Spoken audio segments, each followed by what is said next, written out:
The following is a presentation of ESPN on ABC.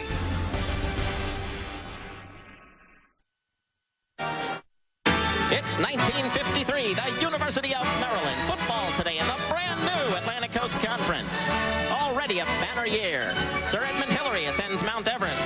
England crowns a new queen, Elizabeth II. And for the first time, television available to you in color. Much has changed over the past 6 decades, including Maryland's conference affiliation. An ACC original and member of the ACC for 62 seasons, today the Terrapins host a Big Ten conference game for the first time against perennial power Ohio State, a member of the Big Ten since 1912 and winner of 34 conference titles. It's the first meeting ever on a football field between Maryland and Ohio State, and it happens in a Big Ten game.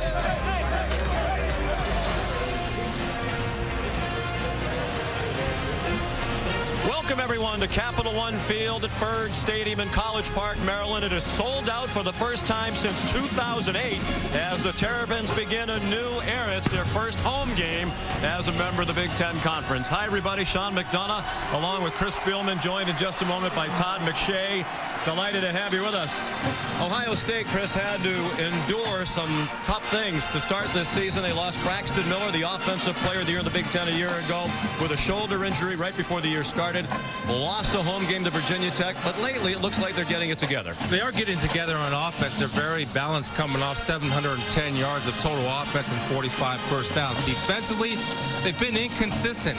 They have the mentality, and Coach Meyer changed this in the offseason by hiring Chris Ash, a defensive backs coach, to come in and challenge every throw. Well, they haven't been consistent in doing that, and they're giving up big plays. Last week against Cincinnati, Sean, they gave up 4 plays through the air for 250 yards. They will be tested today by Maryland with the quick screen game and the passes downfield off of the quick screen game. On offense, Braxton Miller's replacement, J.T. Barrett, has started to hit his stride. With more on J.T., here's Todd. And Sean, the last time we saw J.T. Barrett on the national stage, it was in that loss to Virginia Tech. He's a very different quarterback from just a few weeks ago, though. We study the tape. This guy is seeing the field. He has fast eyes, and what I love is that he's tying his feet to his eyes. That means he's always ready to get the ball out. He's got the quick trigger, and he has the tempo going of this offense. Also, he's staying in balance. This is a sign of a confident quarterback. With the balance and follow through, he's become much more accurate, getting the ball out, and because of this improvement, he's getting the ball to all his different weapons, and they're getting the tempo they want offensively.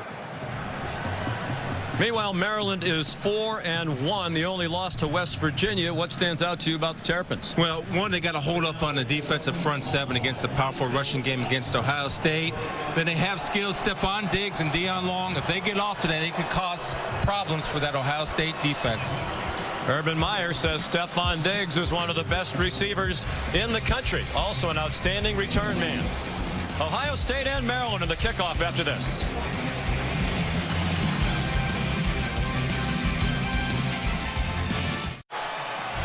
We're back in College Park, Maryland. Very pleasant day. Temperature in the mid-60s. Partly cloudy skies. As Maryland hosts a Big Ten game for the first time. Maryland won the toss and deferred, so Brad Craddock will kick off. Dontre Wilson, Rod Smith back deep for the Buckeyes, and we're underway. Craddock kicking off with the wind, and it's a touchback. Not much of a breeze now, but the forecast is for it to get much windier as the day goes along. Well, here comes Ohio State on offense, led by J.T. Barrett from Wichita Falls, Texas. Second freshman to open at quarterback in a season opener since 1950, and leading the conference in total offense per game. Coming off a big performance last week in their win against Cincinnati.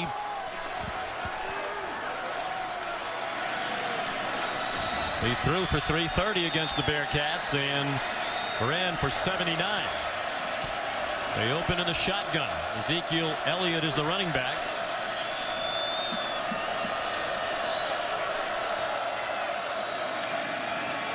And Elliott gets the call. Straight ahead for 4. Couldn't get away from L.A. Goree. It'll be 2nd down and 6. You want to build on the momentum that Elliott got last week, 112 yards after contact. Sean, to me, that was the biggest player they missed was Carlos Hyde. Could they replace Carlos Hyde? I felt that was a bigger loss than losing Braxton Miller in the opener.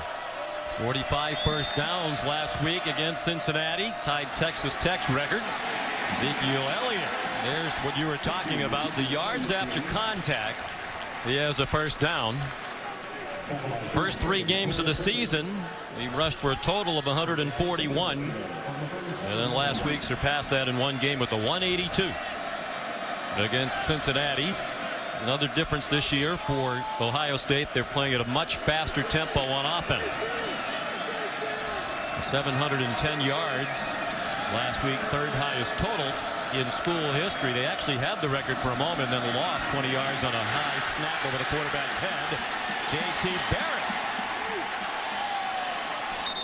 to the Maryland 43-yard line, where safety Anthony Nixon made the stop. You know, part of running a read option is ball handling. It's an underrated skill. JT's excellent at that. He stuck that right in the gut and was able to pull it out, and that's trust and teamwork that come between a quarterback and running back when you're executing the read option. Keith Bowers, the defensive lineman, number 91, chased the ball and left a gaping hole for Barrett. Coaches say he's not as nifty a runner as Braxton Miller, but in terms of straight ahead speed, there's not much difference.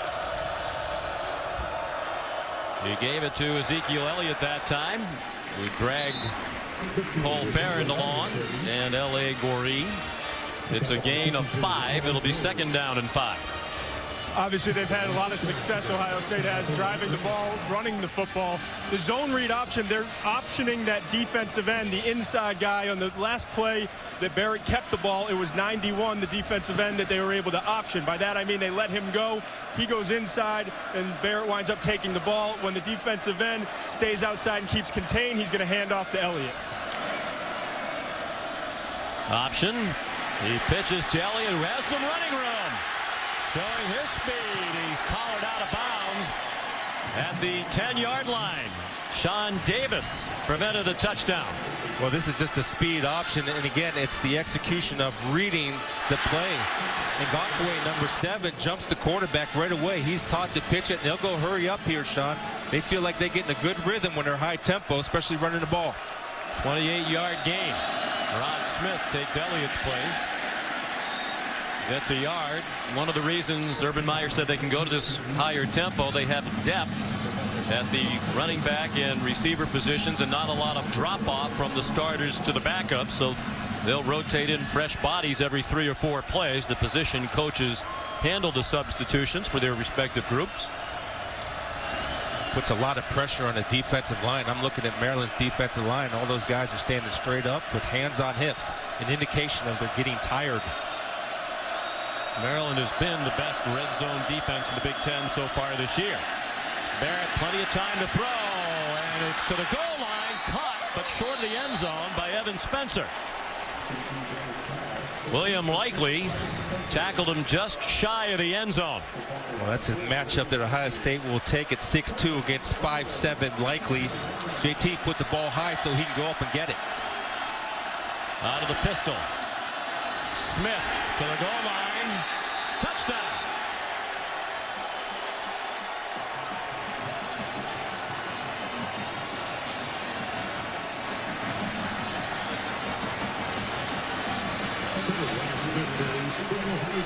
Good surge up front by the offensive line, getting enough of a push to push 235-pound Smith over the plane of the goal line. What a start for the Buckeyes. That's what they needed. They established their dominance on the ground.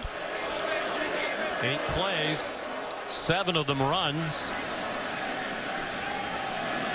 67 yards rushing on the drive. They're checking in the replay booth, Tom Kissinger, just to make sure that he did break the plane. And the call on the field has been confirmed. And Sean Nurnberger, freshman kicker, will attempt the extra point.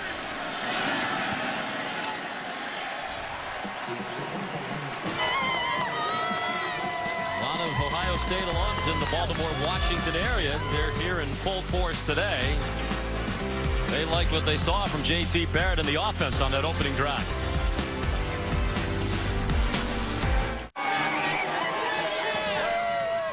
Sun has emerged from behind the clouds here in College Park, Maryland, where Ohio State drove down the field on the first possession of the game for either team.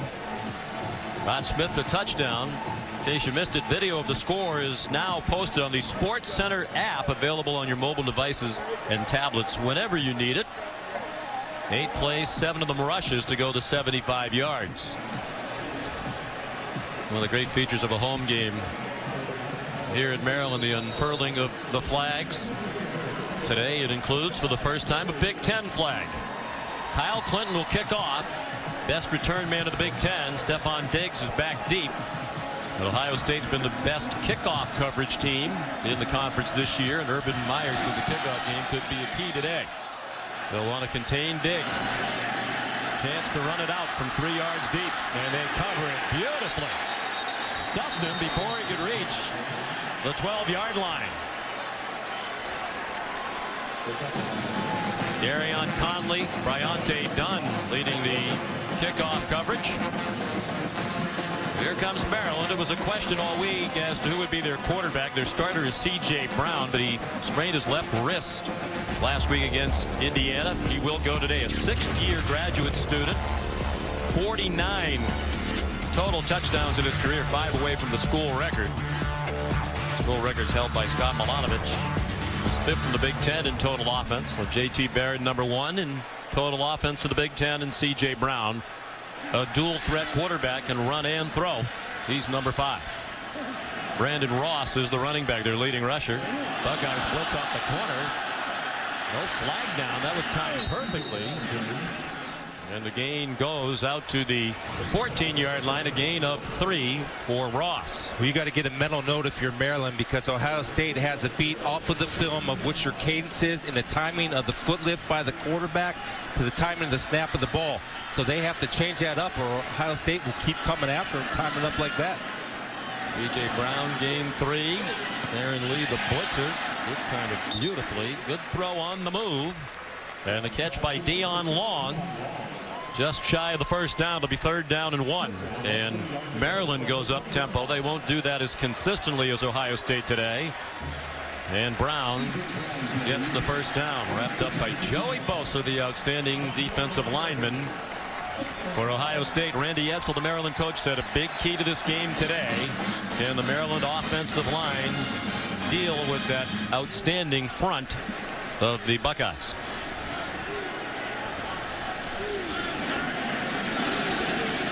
Bosa leads the country with 3 forced fumbles.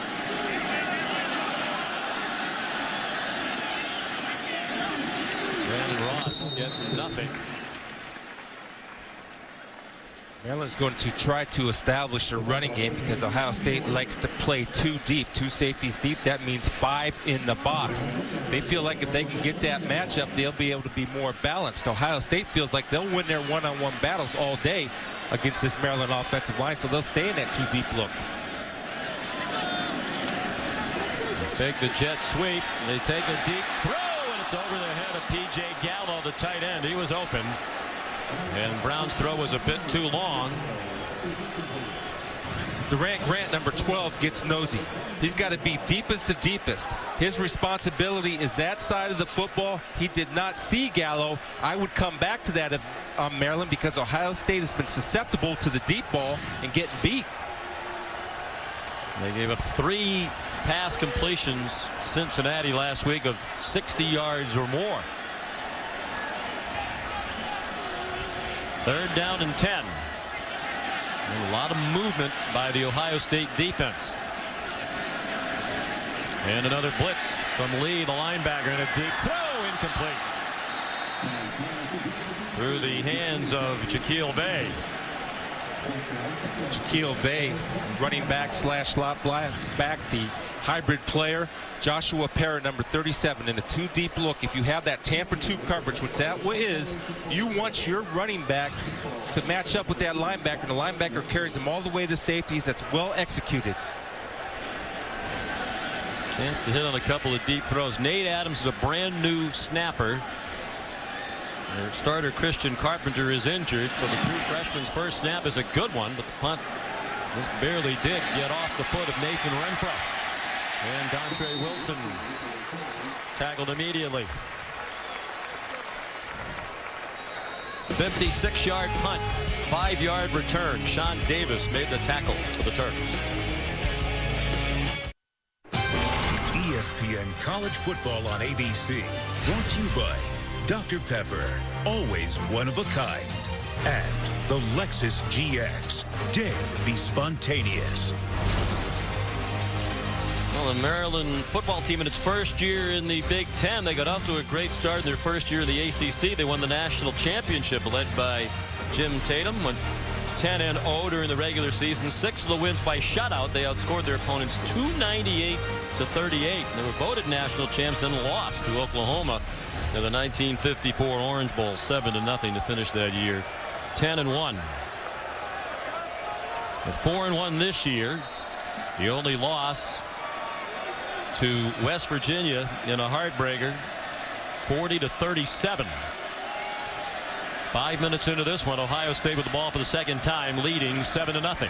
J.T. Barrett to throw on first down, and it is incomplete. Looked for a moment like it might be picked off by William Likely, but it went past him, and Jalen Marshall, the freshman, couldn't corral it for Ohio State. I believe J.T. changed the play at the line of scrimmage. There was no free safety deep. You had Jalen Marshall running across the field. The ball is slightly underthrown, and the 5'7" Likely makes a good job of cutting underneath Jalen Marshall. The pistol now for Ohio State with Ezekiel Elliott, the running back. There it hit as he threw it, but got rid of it and got 9 of the completion to Corey Smith, the junior from Akron.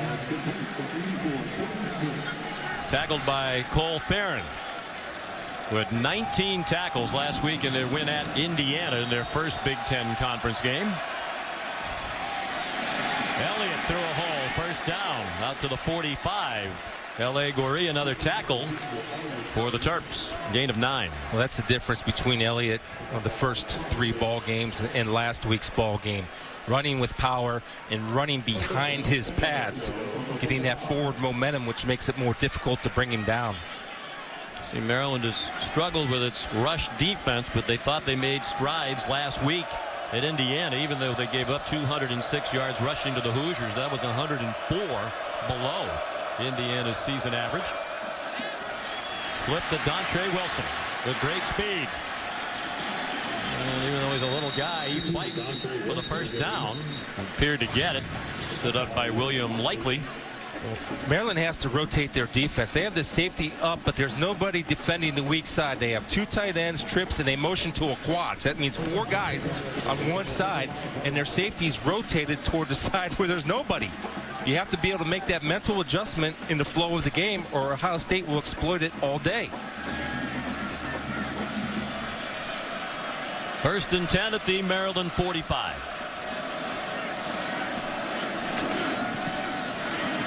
Wilson.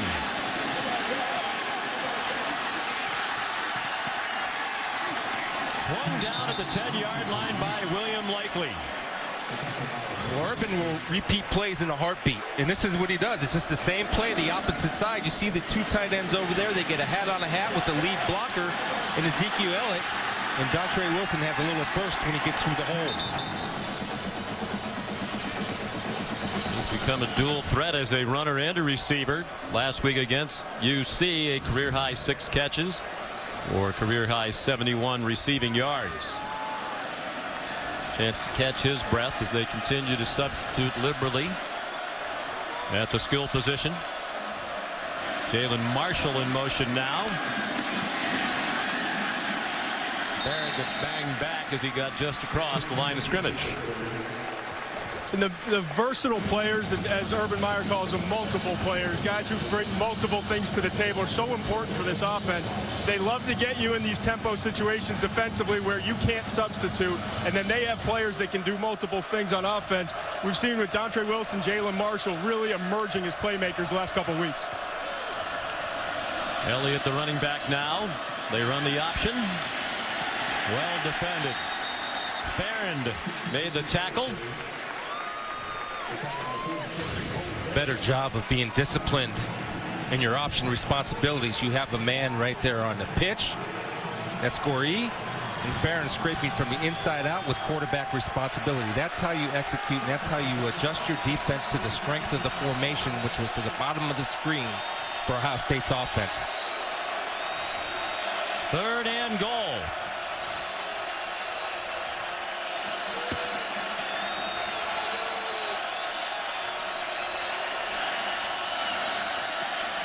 They pressure Barrett. Corner throw. Caught for a touchdown. Jalen Marshall.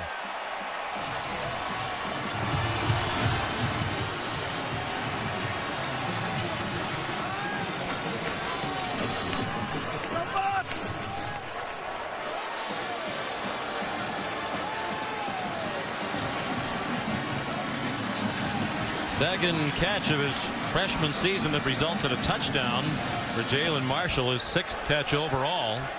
Redshirt freshman from Middletown. He was a quarterback in high school, and they've run some Wildcat with him. So another 8-play drive. This one's 73 yards. 2 possessions, 2 touchdowns. And that Maryland defense that had been so good in the red zone has not been today. John Nurnberger adds the extra point.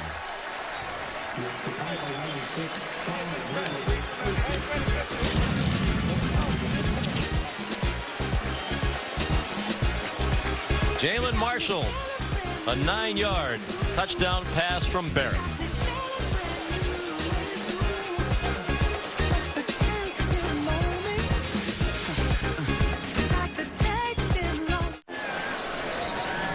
Sean McDonough, Chris Spielman, Todd McShay back in College Park, Maryland. Ohio State very impressive to open this ball game. 2 possessions and 2 long touchdown drives. They started quickly last week as well. Scored 4 touchdowns on their first 4 possessions and piled up 276 yards against Cincinnati. 148 yards on 2 possessions today. Kyle Clinton will kick off. Into the wind with Stephon Diggs back deep. Only 8 of Clinton's 32 kickoffs have gone for touchbacks this year, so combine that with the wind in his face, and it should be returnable for Diggs. You can see it balloon into the air as it caught that breeze and goes out of bounds.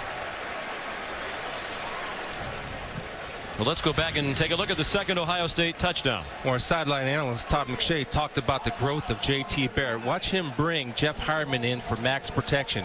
That's because J.T. recognizes that they're in blitz coverage. So he's going to bring Harmon in to sit down and protect that edge. Now he'll look at Jalen Marshall with a matchup against Sean Davis, one that they like on film on the flag route. Take a look.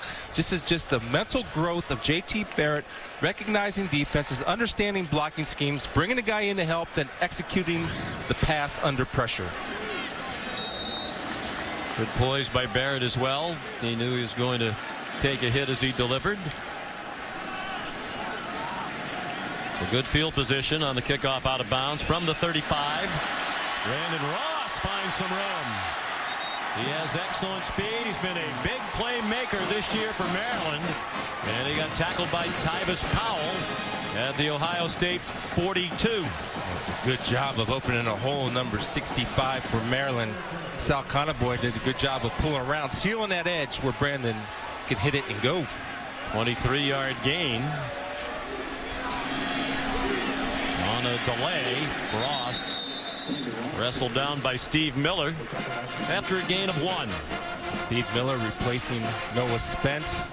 He's been suspended indefinitely, and they missed Noah Spence, Sean. Noah Spence was that pass rusher, that speed guy off the edge that made everybody around him better because of that speed. But Steve Miller's done a nice job of filling in and being consistent.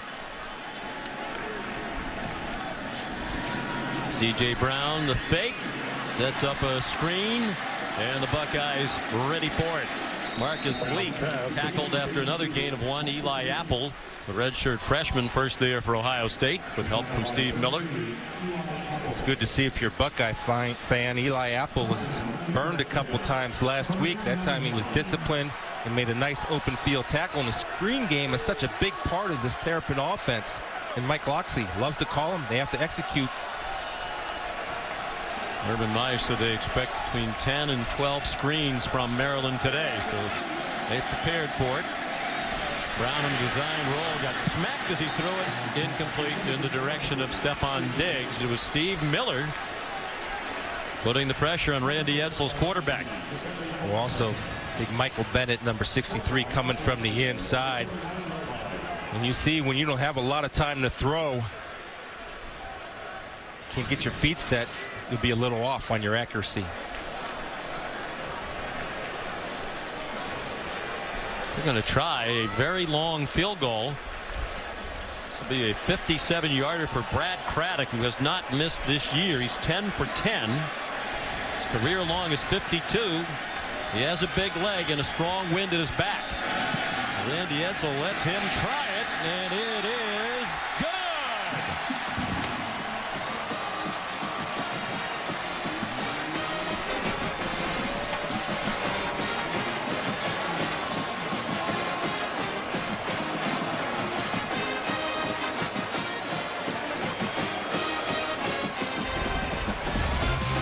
Brad Craddock, Jr. from Australia, gives Maryland a much-needed lift.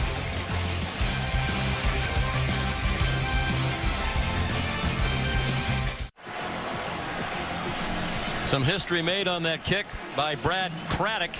He's now made 17 field goals in a row dating back to last season. That is the Maryland record. He started the day tied with Dale Castro, made 16 straight back in 1979. And the 17 straight field goals is the longest active streak in the country. He began the day tied with the great Roberto Aguayo of Florida State. He's also made 16 in a row.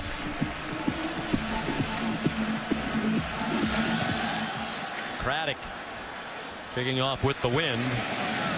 No chance for Dontre Wilson to run it out. So, of course, this is the first season for both Maryland and Rutgers in the Big Ten Conference, as the Big Ten footprint has expanded to the east around some major population centers. The Big Ten still in 2 divisions now, east and west, no longer legends and leaders. And Maryland in the east, which clearly, Chris, at least at this stage of the game, Big Ten football is the tougher of the 2 divisions. You look at it, and the 2 best teams in the Big Ten, Michigan State and Ohio State. Also, the West can be pretty solid. There are a lot of even teams. Nebraska undefeated, Wisconsin. J.T. Barrett out of the gun, zips one, caught. Michael Thomas tackled by Sean Davis. They'll mark it at the 32, just outside the 32. It'll be 2nd down and 3. And that's 2 throws in a row where they're attacking number 21, Sean Davis. We'll keep an eye on that and see if that's part of the game plan for the Buckeyes.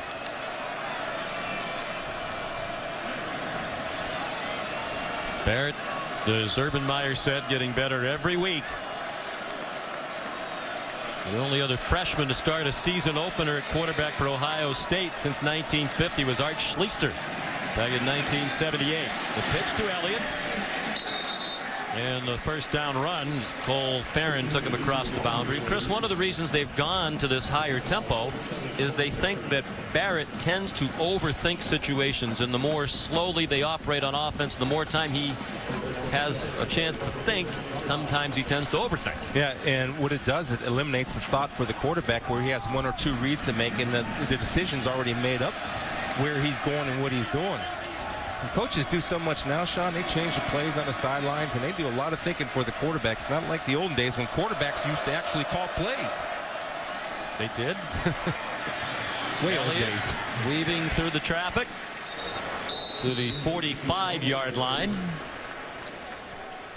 Yannick Cujo-Virgil made the stop for Maryland. We ticked down toward 3.5 minutes to go in the first quarter. Maryland on the board after a record field goal, longest in school history.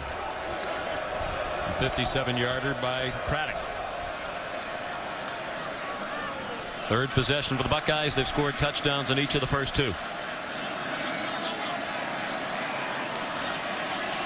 And the pace has slowed as Barrett's getting a lot of information from the sideline. Barrett kept it and got stopped for a loss. Yannick Ngakoue, the primary tackler for Maryland, sophomore from Bowie, Maryland, and he's a big playmaker. 18th tackle of the year.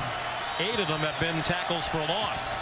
Leads the Big Ten in tackles for a loss. They need to play man-to-man here, Sean. 3rd and 3. They have to get up and challenge Ohio State's receivers, or JT Barrett's good enough to pick them apart.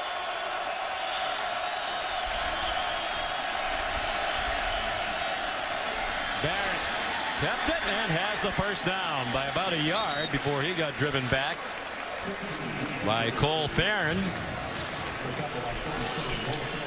Again, it's a good job of the read option. Reading Ngakoue, number 7 off the edge. He goes to the fullback, pulls it away, and is able to get the first down. He's efficient running the football. Not explosive, but efficient. He keeps the chains moving. They're 4 for 4 on 3rd down. The Buckeyes, 2 minutes to go, first quarter.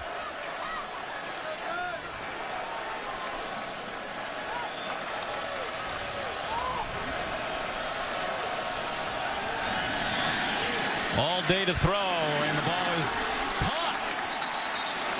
Terrific catch by Nick Vanette, one of their tight ends. They play about 30 snaps a game at 2 tight end situations. And that's a dart by Barrett in between the safety and the corner versus a cover 2 look, and threw it where his guy can only make the catch. Set up off the play action of the fake jet sweep to Dontre Wilson, number 2.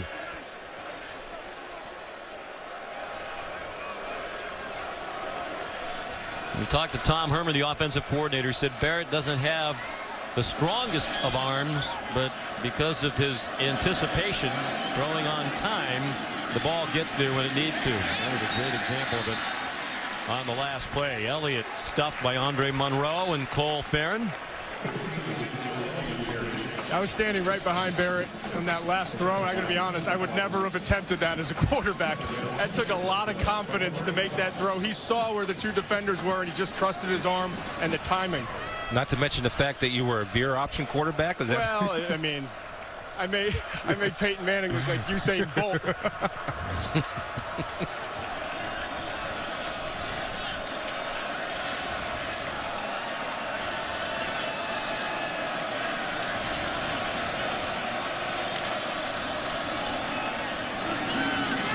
Elliott dragged down from behind by Andre Monroe. Senior, not the biggest guy, just 5'11", 282 pounds. When you and Todd were watching the film yesterday, you loved what he got done. Yeah, I think he's the best player on their defensive line. The problem with Andre in this high-tempo offense from no huddles that he wears down. And they don't have a lot of depth up front. They've been decimated by injuries. He had problems with some sleep issues earlier in his football career. They got those addressed, and he's become a much more productive player. That is the end of the first quarter. Balanced offense for the Buckeyes. 98 yards rushing, 94 passing.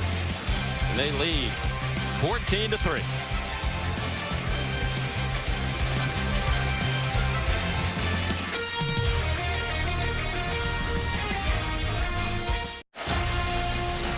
Not far from our beautiful nation's capital, Washington, D.C., just outside the city. College Park, Maryland. The sun is shining. It's a beautiful fall afternoon in the Baltimore, Washington area. Ohio State leads as we go to the second quarter. They dominated the first. They lead 14-3. They've outgained the Terps 192-37. 3rd and 6 for J.T. Barrett and the Buckeyes. Flag down. Barrett has a man, and it's incomplete. Counted for Michael Thomas, who couldn't hang on. There is a flag at the line of scrimmage. Michael Cannon is the referee. Illegal motion, offense, number 2. Penalties declined, 4th down. A big break for the Buckeyes in that the quarter ended and they changed directions, because they probably would not have been able to attempt a field goal of this distance heading in the other direction. But now that the wind is at the back of Sean Nuernberger, they're going to try it from 48 yards. Bryce Haynes the snapper, Cameron Johnston the punter is the holder. Maryland's blocked 3 kicks already this season. That one is right, and it's staying right. Well, the freshman Nuernberger now 5 out of 8 in field goals for his rookie year. Big stop by the Terps defense. Can capitalize on good field position and having a scoring drive the previous drive to get back into this football game. As the skies have brightened, the wind has really picked up, and that is likely to be a factor the rest of the day. Speaking to Fran Foley, the outstanding director of football operations here in Maryland, he said the forecast is for winds of about 25 miles per hour this afternoon. We're probably approaching that just now.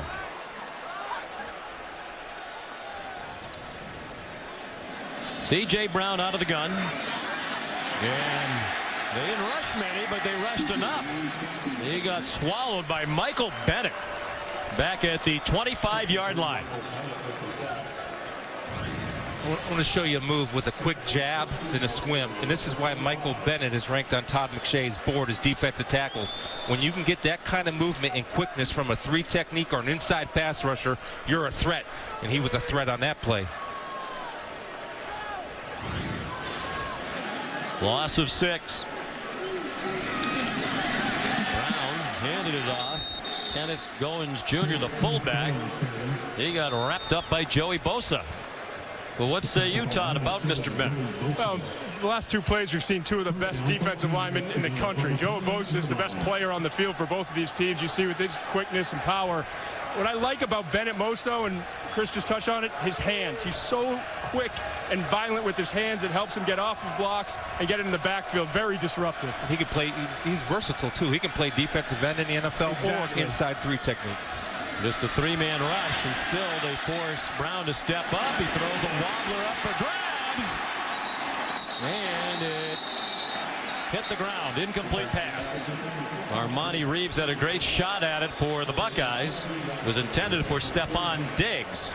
Good job of Stephon Diggs turning into the defensive back, jerking that ball out of there. And Ohio State survives. Their first really deep threat was Stephon Diggs down the middle. That's one guy they were concerned about coming in, and they worked hard in practice to try to control those deep balls to the outstanding receivers of Maryland. Nathan Renfro will punt into the wind. Andre Wilson back deep. Might be back too deep. Good call.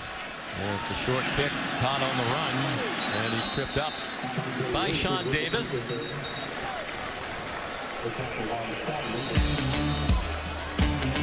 Just a 33-yard punt into the wind. We talked about Ohio State quarterback J.T. Barrett and the decisions he's making as a passer, also in the zone read option game. You see here, the end man on defense is going to stay to the coming the inside. He's going to take it, and here, with discipline, then he pitches it to the outside. They're basically allowing the end man to come free, and that gives them an even greater number advantage when running the football, Sean. And Michael Bennett and the defense just got the ball back for him. And good field position after the short punt. Barrett elected to keep it. Managed to shed Sean Davis. Now they got dumped as he crossed midfield by Jeremiah Johnson. 5th-year senior from down the road in Forestville, Maryland. If you're going to play in Urban Meyer's offense, Tom Herman's offense, I don't care who you are, the running back is a major part of the rushing game. That's their philosophy. And you notice J.T. Barrett didn't take a slide. He tried to run people over and threw a nice stiff arm to Sean Davis.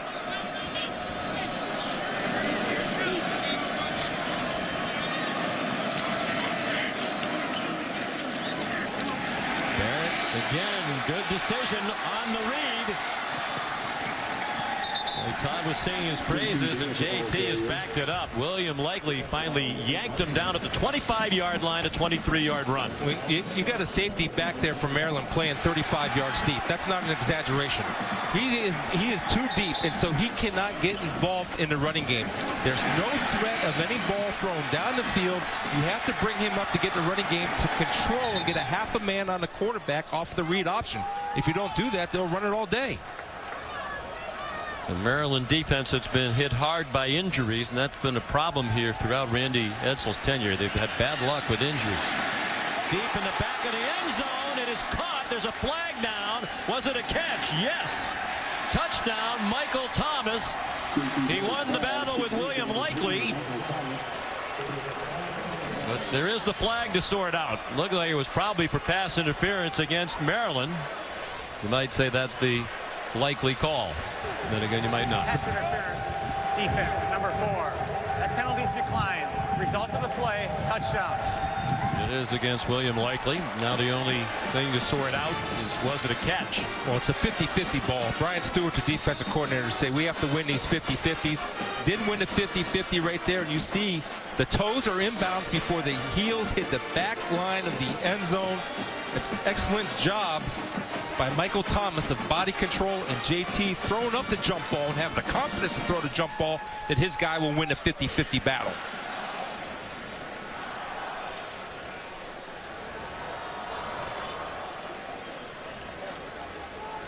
He's on a roll, isn't he? JT running, throwing, playing with a lot of confidence.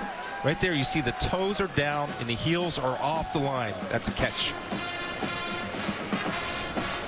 Two officials there in the back of the end zone, well positioned. They are going to check it. Tom Kissinger in the replay booth.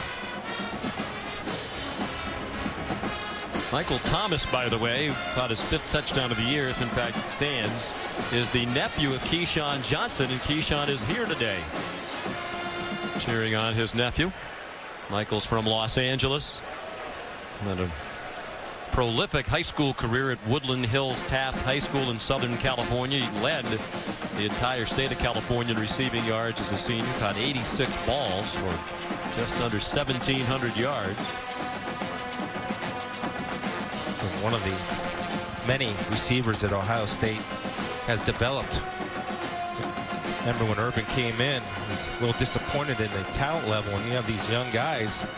Now they have a number of wide receivers that can hurt you. After review, call on the field stands.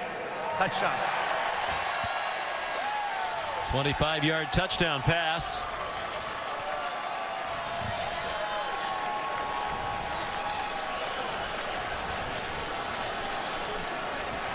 There's Keyshawn Johnson. Just give him the ball.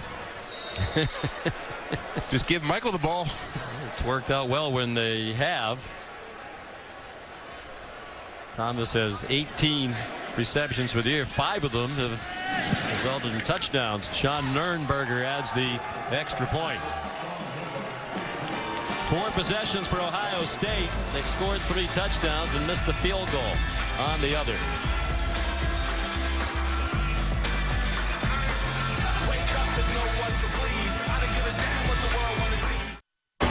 ESPN College Football on ABC.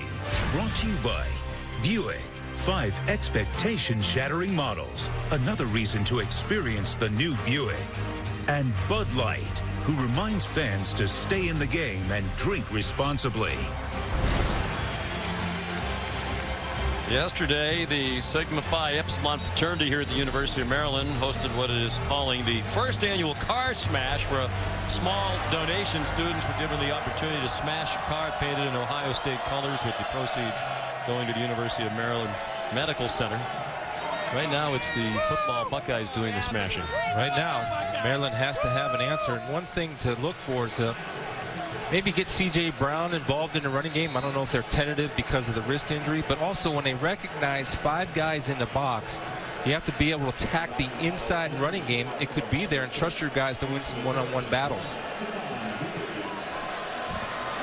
So Kyle Clinton kicks off with the wind and takes advantage of it with his best effort of the day. Always providing a great effort. Here's Robert Flores in the studio. Wait for it.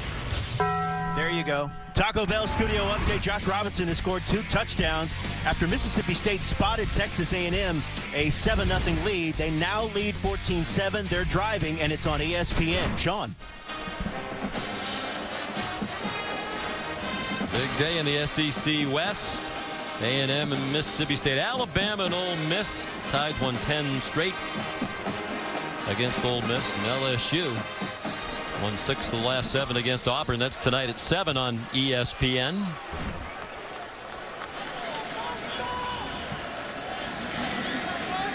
Nothing but running plays on first down for Maryland. See if they mix it up.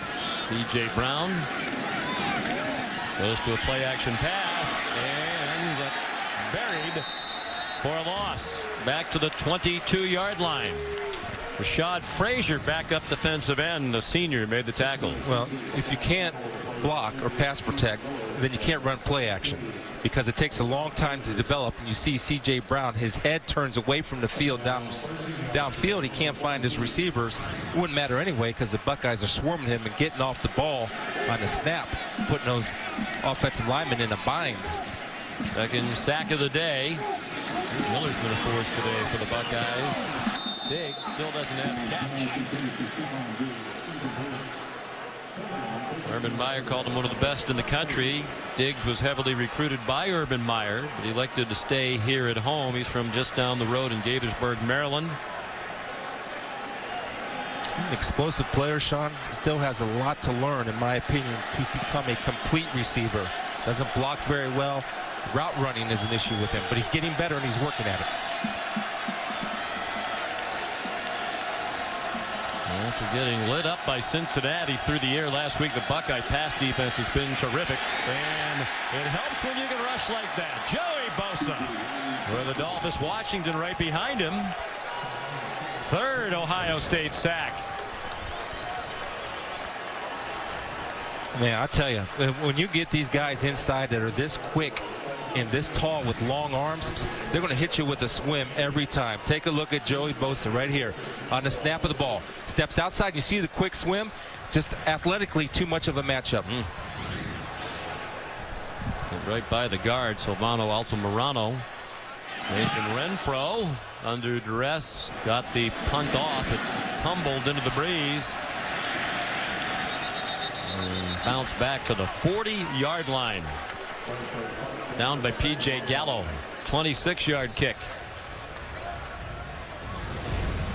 Here's a look at our Pacific Life game summary from Capital One Field at Byrd Stadium. Total domination by Ohio State. Jeff Hireman, their tight end, said we're going there to welcome Maryland to the Big Ten.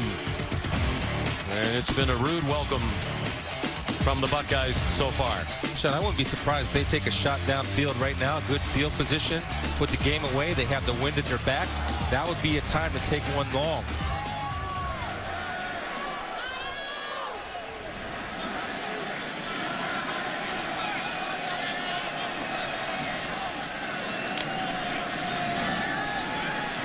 J.T. Barrett on first down throws. Caught. And then Michael Thomas got away from Jeremiah Johnson. William Likely finally got him onto the field turf at the 14-yard line. A gain of 26. Right now, you're watching these wide receivers. Michael Thomas really giving them problems in terms of the matchups. They're moving the cornerbacks around. Can't find the right matchup they want. Ezekiel Elliott. Tackled by Cole Farron. Help from Anthony Nixon. But they're inside the 10.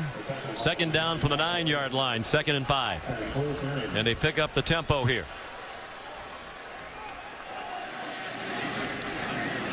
Elliott 3 yards short of the line to make as we approach 10 minutes left in the first half. Ohio State looking for more, already leading 21-3.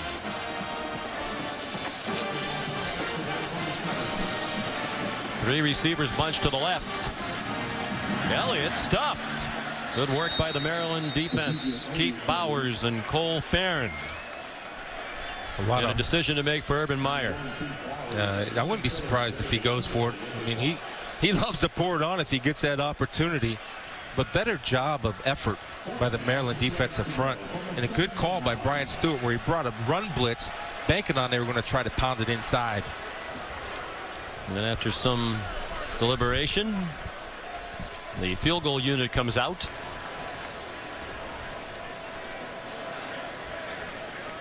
Nurnberger missed on his only try today from 48. This is half the distance. 24-yarder.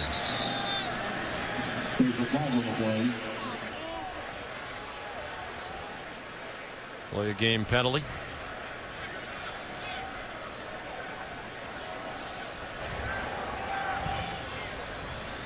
Microphone issues for the referee Michael Cannon, but everybody got the message. Now a 29-yard try for the freshman from Buckner, Kentucky, in the northern part of the state, community of about 6,000. And he's right down the middle. So the Buckeyes lead 24-3.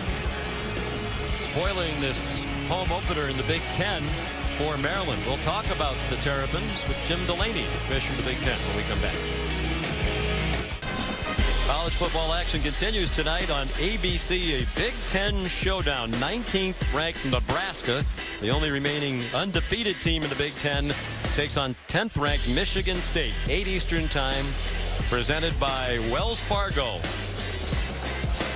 6 games this weekend across the college football landscape, matching teams ranked in the AP top 25.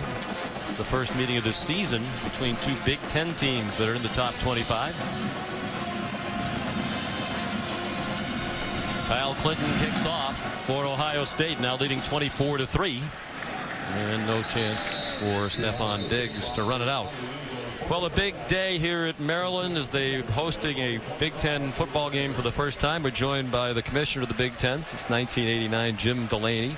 And Jim, it's taking a little bit of the air out of the sails here of the Maryland folks on this big day. The performance very impressive by Ohio State. Yeah, Ohio State's got a great ball club. I was in Bloomington last week, and Maryland played very well, and I'm sure they were expecting to today, but Ohio State really came at them defensively and have moved the ball offensively. So right now they've got them in a pretty tough situation. Whenever schools move, particularly a school like Maryland that had been in the ACC for more than 60 years, there's a lot of debate about whether it's a good move, not a good move, and there are a variety of things that go into that decision making. Obviously, here's a big gainer up the middle, and the official hit the deck as well. The 12th defender went down. Are you paying that guy enough? You up the ante on the umpires. I think we're going from 8 to 7 officials, maybe. He's tough though. He bounced right back up. Yeah. Shaquille Vay was the ball carrier, and he ran into the umpire. Ken Zelmansky got up very quickly. But at least, as I started to say, Jim, here with the atmosphere today, the sellout crowd, the first since 2008, you get the sense that the Maryland folks, at least most of them, have kind of warmed up to the idea. I think initially it was a shock and the feelings were mixed. I think we've made a lot of progress over the last year and a half for a variety of reasons. Johns Hopkins have come in to really help and support the lacrosse tradition. Wait and see what happens here. You guys call the game. They flip it ahead to Stephon Diggs. Play that Ohio State's run effectively. The scoring people ruled out a forward pass, so that'll be the first catch by Diggs today. And of course, Maryland came in with Rutgers as the conference of the Big Ten moved. Yeah, you know, we've had so three games out east, and they're all 3 sellouts. 2 at Rutgers, 1 at Maryland. And so that's good. We've gotten distribution of the Big Ten network up and down the East Coast. We've got a championship basketball tournament coming here in 2017. And the ratings that we've been able to generate out here have sort of, I think, validated the fact when you bring in Michigan and Penn State and Ohio State to Maryland, Rutgers, you know, people will respond. They'll respond at the gate. They'll respond on TV. But the key thing for us is the fit. A lot of people said, hey, you know, they've won a national championship recently. But the academic, athletic, cultural fit. We speak the same language. These are major research institutions. They believe in broad-based programs. So we're feeling very good about what we have here, and we think it's going to grow over time. C.J. Brown was taken down for loss by Bosa, who's been disruptive again today. Now a screen to Wes Brown. And a big gainer for Maryland, a first down, as Brown crossed midfield, tripped up by Von Bell. And obviously the move east as well helps Big Ten Network, which has been a big success for your conference with more eyeballs in this part of the country. Yeah, it really has, and we're fortunate that we're able to get the distribution. Let's see what happens here. Jim, I want to ask you about the slow start the Big Ten has and the perception that it has nationally right now. Is that something that obviously you take personal? And is there anything the office can do or the commissioner can do to help that besides winning games? Well, I'm thinking, if I was probably going to help the coaches, I'd probably help on the defensive backfield side. I could guard them pretty closely when I was at North Carolina. I like the man-to-man coverage with a little bit of help on the backside. But no, I really think, the facts are the facts. There's no excuses. We want to do better. We haven't won a championship in, 11 or 12 years. We've got 4 teams, in the top 20 now. SEC's got 7. I think the ACC's got 1, and Pac-12's got 2. Or maybe they have 4 also. 15-yard penalty. But it's early. I say this time last year Auburn was unranked, as was Michigan State. There's a lot of football to be played. You're going to have a couple upsets every year. We could have teams climb. And, we've got 4 teams in the top 20. We'd like to have 7, but we have 4, which is tied for second among the major conferences. You know what I would like to see, and I don't know, when do you think or anticipate that the Big Ten will go to 9 conference games? I think it's great for the league. 2 years. 2 years. In 2 years, I think I believe it's 17, but it might be 18. So, we're committed not only to 9 games, but a major intersectional opponent, playing everybody at the FBS level. So we think we're doing what we need to do structurally. Our teams need to win. We've had 1 good week. We had 2 bad weeks, but that's why you play the game. Credit to the people. Whoa. Blitz off the corner. Brown got rid of a costly penalty against Shaquille Bay. Wiped out a 9-yard gain on the pass play to Dion Long. And a quick rally to the ball on that play by Eli Apple. So Maryland, its own 44. They need to reach the Ohio State 40 for a first down, trailing 24-3. We're joined by Jim Delaney, the commissioner of the Big Ten, here part of the coin toss on the field before the game, welcoming Maryland as it hosts a Big Ten football game for the first time. They won their first Big Ten game last week at Indiana. That was a good win for the conference. It was an Indiana team that beat Missouri. Indiana's win over Missouri, one of those in recent weeks, Jim, that at the beginning you guys were really getting hammered for the play out of the conference, but the recent weeks, we had a good week. We're 12-1, and we beat 3 ACC teams. We beat an SEC team. We lost a couple games early that were leading late, but credit the people who win. It's the players and the coaches on the other side. When they win the game, hats off to them. We're going to get better. I have a lot of confidence in our coaches and our players and our programs, and I think that we're positioned to do better. I think it's a national game. We're going to have to recruit nationally. There's no doubt about that. We were talking to Coach Etzel about that and how he has to expand his recruiting grounds, getting into Florida, even going as far away as Texas to get into this Big Ten play and be a part of this. Everything about the Big Ten, if you really think about it, whether it's our network or whether it's our bowl partnership or the diaspora of our alums living all over the country, we have to be as much a national conference as we can be. We've got good population, but it's not a population that's growing at 4 or 5% a year. So we've got to come east. We've got to go south. We've got to be in Texas and Southern California. And there's reason for us to be there because we probably have the largest alumni base, 5.6 million people. And a good portion of them are in this corridor. One of the reasons that we're going to be successful is not only because of Rutgers and Maryland people, because of the expatriates from Ohio State, Michigan, Wisconsin, and Northwestern, all of whom are married, all of whom have kids, and all of whom are happy to come out to see Big Ten competition. Well, the catch by Dion Long got them close enough. 4th down and 5. Randy Edsall, needing some momentum, is going to go for it. And you guys were just talking about what was covered in a very interesting article I'm sure you saw, Jim, the other day in the New York Times about the population in Big Ten country, if you will, states like Michigan, Ohio, not growing anywhere near at the rate of states like Georgia that are producing a lot more players who invariably wind up going to SEC schools. Those are meaningful megatrends, and you have to pay attention to them. 4th down and 5. Huge play here for Maryland as it tries to fight back in to this Big Ten home opener. 4-man rush, but they get pressure. Now Brown has a lot of running room. showing his running ability, which is outstanding. He's rushed for 900 yards in his career. 15-yard run there. Well, you don't want to tell Joey Bosa how to pass rush, but one thing you might want to say is stay in your rush lane. By him going outside, he went 2 gaps over, which allowed the running lane for C.J. Brown, who has 8 career 100-yard rushing games, by the way. Assured them some career rushing yardage. Is actually more than 1,400. Now they find Diggs. So Randy Edsall's decision to go for it paying off. They're at least in field goal range. Von Bell made the tackle at the 17-yard line, a pickup of 13 for Maryland. Good job of play calling by Mike Loxley, hitting a little play action, sucking the linebackers up, which vacated the area where Diggs ran a slant.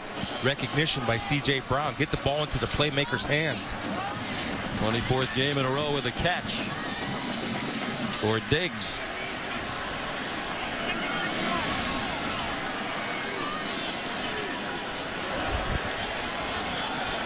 Brown, after a slow start, is 6 for 6 on this drive.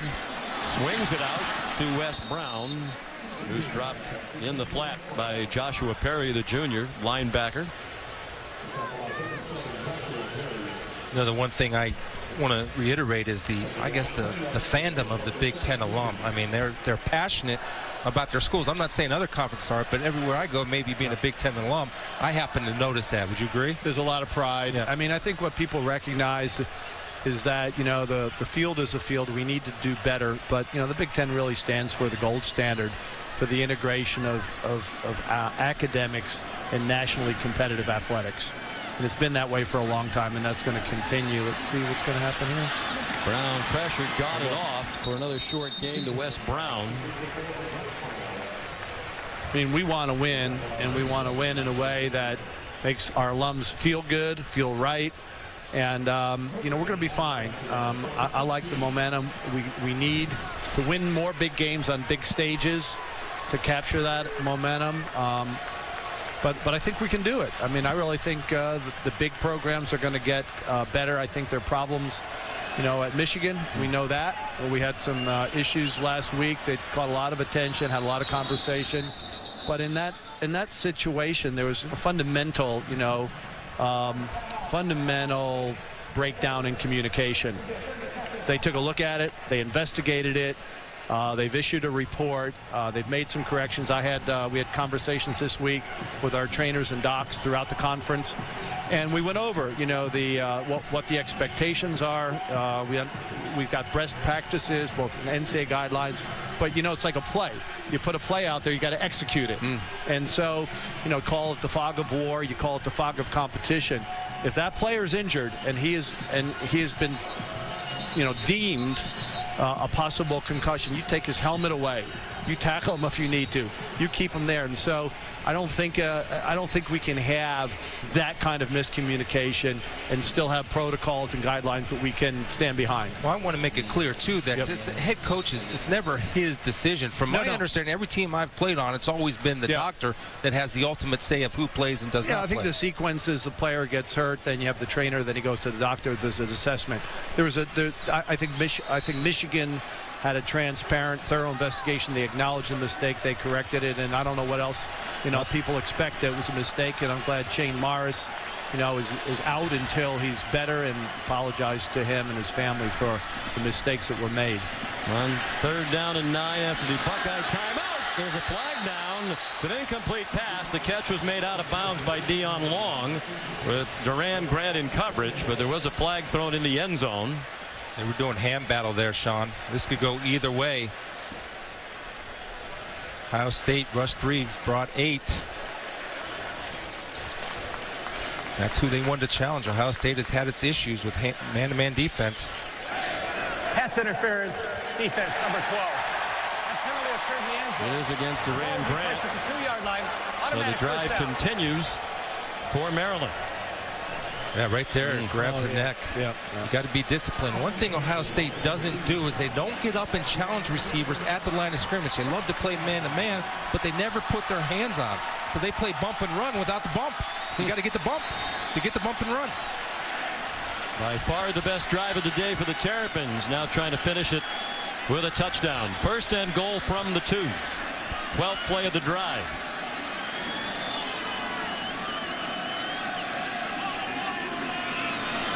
keeps and did well to get back to the line of scrimmage.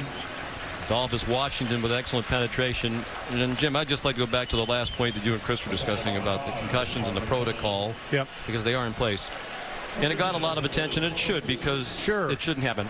But I would say, in defense of the rest of the folks around college football, I can't remember the last time I saw a player who was clearly wobbly go back in a football game. So I think, I mean, we've made a lot of progress from the rule changes to the instruction of the officials to the replay to look at calls that officials may make that are off base to what I would describe the research. We're in a very... Wes Brown, the touchdown.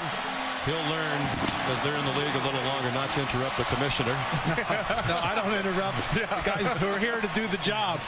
But you're right. You know, we've got a great research collaboration with the Ivies. These are some of the great scientists. We're going to need more research. I think there are 38 different definitions of what a concussion is. Yeah. So we've got to get the play called right. We've got to get the protocols right. We've got to do everything we can to protect the players. We made a mistake last week. And I think, you know, what do? You acknowledge it, you own up to it, you make the correction. Tough snap by the fill-in snapper, Nate Adams, but a good job by the holder, Michael Tart. Nifty drive, and it results in a touchdown by Wes Brown. C.J. Brown was 8 for 8 on the drive. Jim Delaney, thanks very much. Well, guys, you know, we got a little offense here, and the game's a little closer than when I was here first. So. Okay, thanks.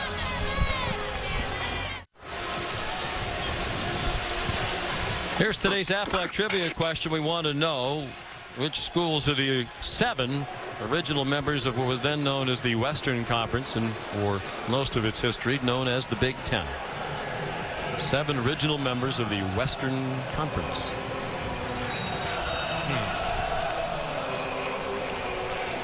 So Maryland brought the crowd back to life. First 4 possessions of the game, they had just 23 yards of offense. They drove 75 yards on the most recent possession. Overcame a 3rd and 16. Randy Edsall going for it on 4th and 5. Rod Smith brings back the Brad Craddock kickoff. Sean Davis been a standout at special teams with another tackle. Here's Robert Flores in the studio. All right, Sean, Wells Fargo getting it done. You know, SMU's offense has been like a daycare at a casino, sad and full of despair. But Prescott Line with their first touchdown in the first half of a game this season. But they're trailing East Carolina 28-7 at half on ESPNU. What a rough year for our producer, Bo Garrett's alma mater, SMU. I know who I'd hire. I'd get Mac Brown out of the studio and tell him to head to Dallas. I think he'd do a great job for them. Do you want to go to the studio? Is that why you're trying to get rid of Mac? I can't leave you.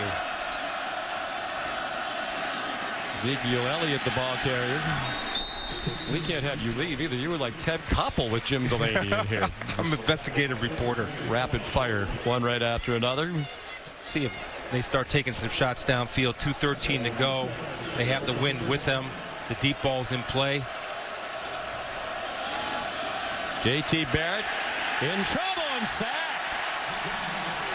by Andre Monroe. And a big loss back inside the 20 to the 19-yard line. First Maryland sack of the day. Small in stature, but quick. Monroe is going to get off the football right here. Let's see the little move. Just a speed rush and beats the double team. Then you have Decker does not get down. He splits a double team, gets that low center of gravity, and is able to finish the play for the Terps.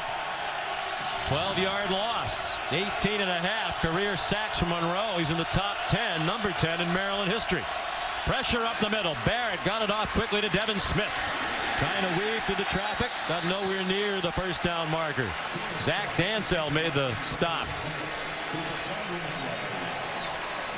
Great stand by the Terps defense. Taking a timeout for Maryland here to stop the clock, which they do take.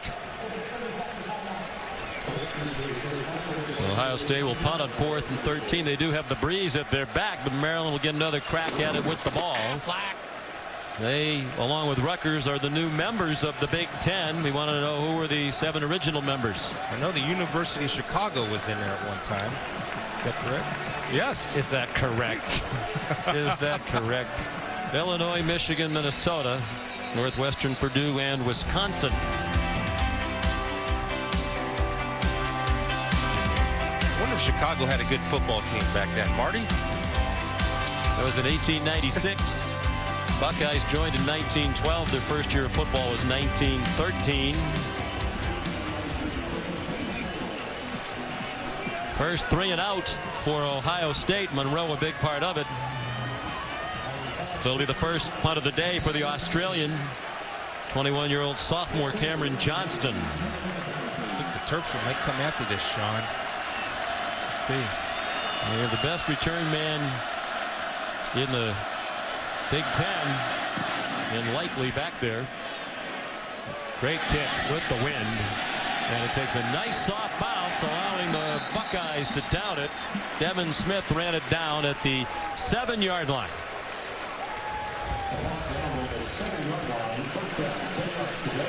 It's a 69-yard punt, Todd. Yeah, last drive for Maryland, I think they got smart. They realized they're not going to win in the trenches. They're struggling to protect the quarterback. They're struggling to open up rushing holes.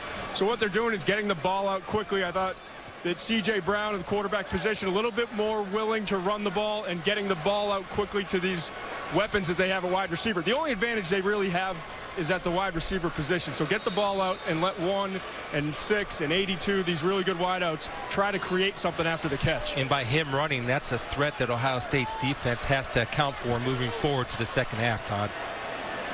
Well, C.J. Brown and the offense going into a stiff wind with very poor field position. We'll see how they play it. He throws an interception. Darren Lee, then he lost the football. It's picked up by Raekwon McMillan and taken down to the 2, perhaps even the 1. I am stunned, given the situation, Chris, that Maryland came out throwing. They've had a hard time protecting Brown. They had 93 yards to go with 1:12 into the wind. Yeah, and there's a difference between playing to win and playing not to lose, but also playing smart. Here's going to be Lee's going to sit right here and get in front of Marcus Leak. Now watch C.J. Brown's eyes. He's taking Lee right to him. You see that? His head never moves. His eyes never move. He never takes Lee off the football. Good job by Leak of stripping it out of there. Raekwon McMillan gets it in, but I understand it, but it's not smart. You got momentum.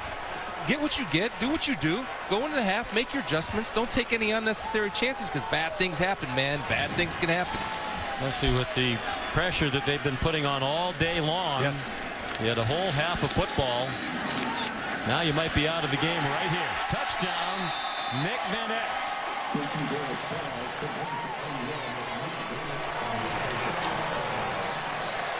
Randy Edsall said the biggest reason they won 2 road games in a row, entering today at Syracuse and at Indiana last week, was that they did not turn it over at all in those 2 games. Critical turnover here. Totally changes the complexion of the game. I mean, 1 timeout left into about a 20-mile-an-hour wind, and starting on your 7-yard line against the defense that's been swarming you all day. And you had momentum. You had confidence. There was excitement. And they just took the air right out of that team and that stadium. And the 69-yard punt set it up. And was 2 yards shy of the longest punt by Cameron Johnston. Darren Lee, the interception. Sean Davis, if you're going to play man, you have to get up and press a little bit, because you don't want to get picked off by these guys. There's just enough of a pick and a double inside route to slow him down where he cannot cover ground. And J.T. Barrett, like he's been the past 3 ball games, on time and on target. He's been so good, Barrett, the last few weeks, that Urban Meyer was asked at his press conference during the week, is Braxton Miller definitely your quarterback when he comes back next year? Miller sitting out after shoulder surgery. Well, he was 2 years in a row the Big Ten Offensive Player of the Year and Quarterback of the Year. He's indicated he wants to come back next year when he gets healthy, and Urban Meyer said he is definitely going to be our quarterback, Braxton Miller, when he returns. You know, and I'll go ahead and agree with that, but I live in Columbus and I hear a lot of chatter. And some people are talking about, is Braxton Miller going to be the next Russell Wilson? If J.T. Barrett puts up some crazy numbers, then would Braxton go play someplace else? Now, I put a kibosh to that, But I'm just thinking that's what some people are saying and thinking. Well, he could do it, I suppose, if he graduates, which he's on schedule to do in December. Urban Meyer has said he looks forward to having both Miller and Barrett next year in the fold. Al Quinton's kickoff, a touchback. Speaking of Russell Wilson, you'll see him on Monday Night Football on ESPN as the Seahawks head to this area to take on Kirk Cousins and the Washington Redskins. Seahawks, Redskins, Monday Night Football, 8:15 on ESPN. Also live on Watch ESPN. No other night is Monday night. It's been a great night for the Seahawks. Super Bowl champs won 8 in a row. They're in the spotlight. Let's see if Cousins can bounce back after that 4-interception ball game against the New York Giants.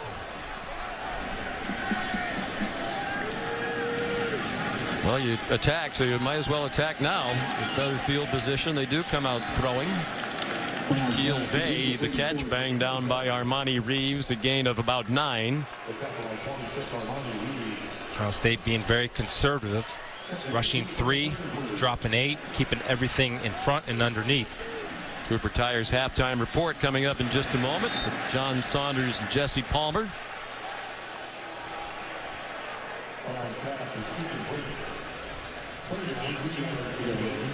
Third down and 2 for C.J. Brown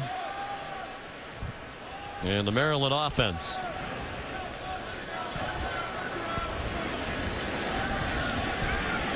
Just as quickly as the crowd was back into it after the Maryland touchdown, they're making very little noise now, and even less as Brandon Ross gets dumped by Joey Bosa, who's looked very much like one of the best players in the country today, and a timeout called by Ohio State. He's such a beast, and Todd and I were trying to compare him to somebody in the NFL, and immediately what jumps to mind, and yeah, I'm not afraid to say it, is J.J. Watt. Size, wingspan, plays the run effectively, plays the pass. I mean, he's so dominant at both things. He's such a complete ball player, and he could be the next J.J. Watt.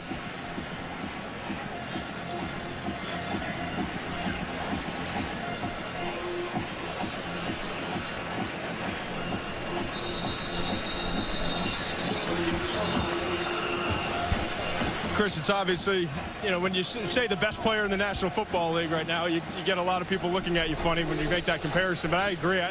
Just the way he plays the game, the tenacity, he's got a lot of growing to do to become, you know, anywhere close to that level.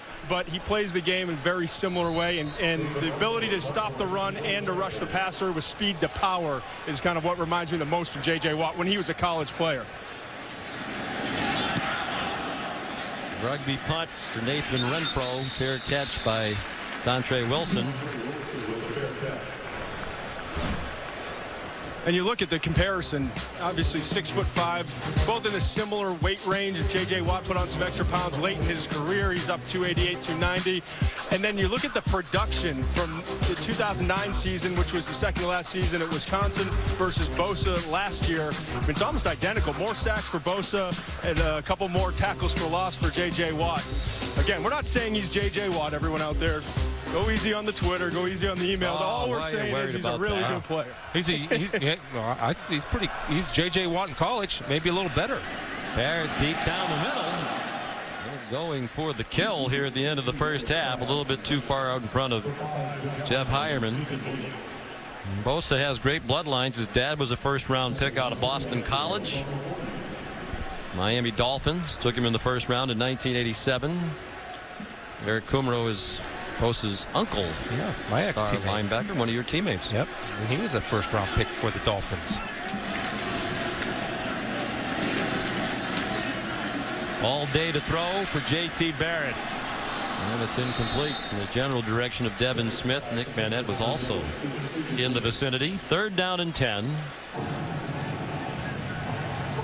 It's been a little off his past couple throws.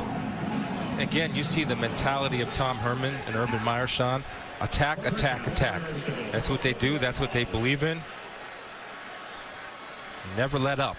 Always putting pressure on defenses. Well, Urban admitted they were knocked back when they lost Braxton Miller late in the summer. And then they took another shot when they lost the home game to Virginia Tech. It looks like a team now that is rounding into form. And Jim Delaney, when he was here, talked about there's a lot of football left, and this looks like a team. I mean, it was number 5 in the country in the preseason. It looks like a team that has enough talent to make some loud noises the rest of the way. Well, I think they do, and on offense they're improved, and on defense they've had issues, and that's giving up big plays. You throw the Hail Mary here, you got the wind at your back, and you got a guy with a strong enough arm to get there. But offensively, they're as good as it gets.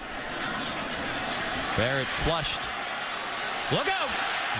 And he did well to hang on to the football. Yannick Ngakoue took him down on the last play of the half. Maryland will get the ball to open the second half. The complexion of the game changed late in the half when they turned it over deep in their own end. Here's Todd. Coach, you get some offensive momentum going, then you get down here deep in your own end zone or deep in your own territory and decide to go for it instead of putting a knee on it. What goes into that decision? Well, again, we thought we had a safe call. We just made a poor decision and didn't work out the way we wanted it to. Slow down Ohio State's offense the last couple times. What adjustments are you making to try to take away the run that they had earlier in the game? Well, I think we're executing a little bit better, and we're doing some things that getting more guys down there, and because obviously that's what they want to do is run the football and keep it away from our offense. Great, thanks, Coach. Thanks. Well, it was a relatively safe call, you would think, but it didn't turn out that way. Turned out to be a disaster. At the half, Ohio State leads Maryland 31-10. Stay tuned. John Saunders, Mac Brown, Danny Cannell in the Cooper Tires halftime report right after these messages.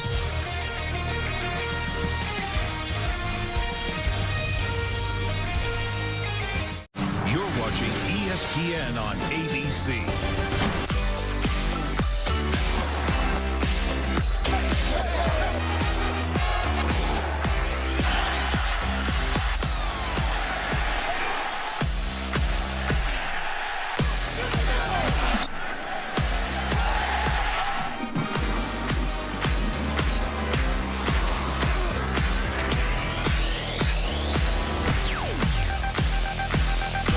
Barrett and the Ohio State Buckeyes lead Maryland 31-10 here in College Park as we get ready for the second half. Very impressive performance by the quarterback. He had 205 yards of total offense in the half. Urban Meyer says he can see his team getting more confident every week. It was a pretty solid half for the Buckeyes. What does Maryland have to do now to get back in the game? Well, one, they have to pass protect. If they don't pass protect, they're going to be in trouble. When they do have the wind, they have to be able to throw the ball downfield to attack and challenge his bump and run coverage without the bump that Ohio State defense brings. And also, to me, C.J. Brown's a weapon with his legs. He's got to get involved in the running game. Again, you go back to the decision by Randy Edsall late in the half. Minute 12 to go. One timeout left at his own 7-yard line. They threw the ball into the wind. And they were going to get the ball to begin the second half. If they had just run out the clock, all they would have lost was a minute 12 off the game. They'd have the ball again with better field position. In this instance, at the 25. Here's Todd. One thing for Maryland, you've got to figure out a way to contain Joey Bosa, the defensive lineman for Ohio State. He's been as advertised. 5 tackles, 2.5 for loss, and 1 sack today. First of all, when you watched him, you see the quick swim move, the upper body explosiveness, violent hands, gets in there for a sack. Second thing, you see discipline versus the option. He doesn't commit completely in the inside and goes to make the tackle for loss. And then finally, doing a great job, take on and disengage. I'm telling you, I don't know that we've seen a better defensive lineman all season. He may be up there in the top 2 or 3 in the country. And the problem is, Todd, they move him around, so it's difficult to match up and to set a blocking scheme to where he is. He's inside, he's outside, he's everywhere. Coming out throwing to begin the second half is a new quarterback, Caleb Rowe, who played the second half last week against Indiana after C.J. Brown left the game with a wrist injury. He's on target with his first pass of the day to Dion Long. So C.J. Brown is watching from the bench. He was questionable, was Brown, during the week with a left wrist sprain. Suffered in that game last week. Rowe's pass behind Stephon Diggs.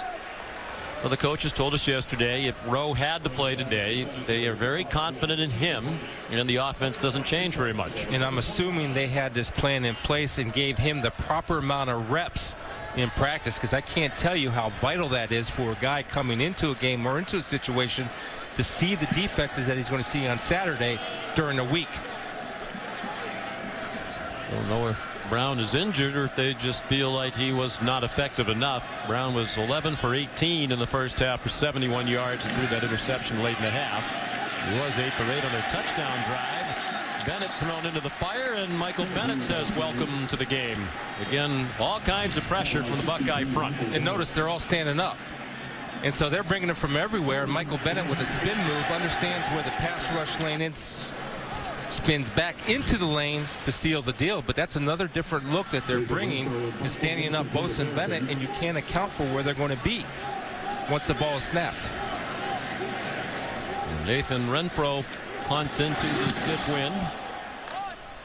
Low wobbler, caught on the move by Dontre Wilson.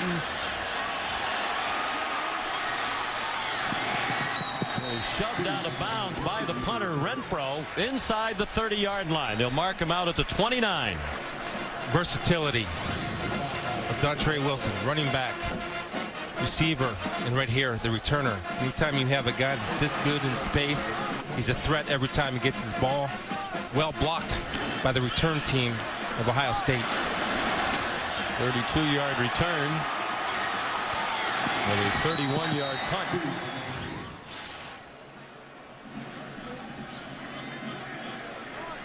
There's J.T. Barrett, who threw for 151 and ran for 54 in the first half. 11 out of 15 passing with 3 touchdown passes and no interceptions. This pass batted down by Cole Farron, who was frustrated he couldn't catch it. And Cole Farron's 11 tackles in the first half. Number 47 right here. Just going to read the eyes of J.T. Barrett. Get in the throwing lane and get his hands up. Outstanding effort. Good discipline by Cole. Farron's a senior from Green Pond, New Jersey, in the northern part of the state.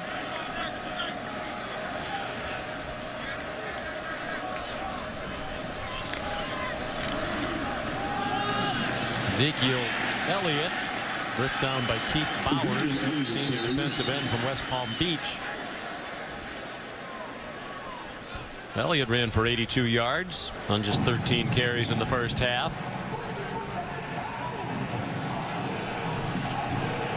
Third down and 7. The Buckeyes are in field goal range, leading by 21.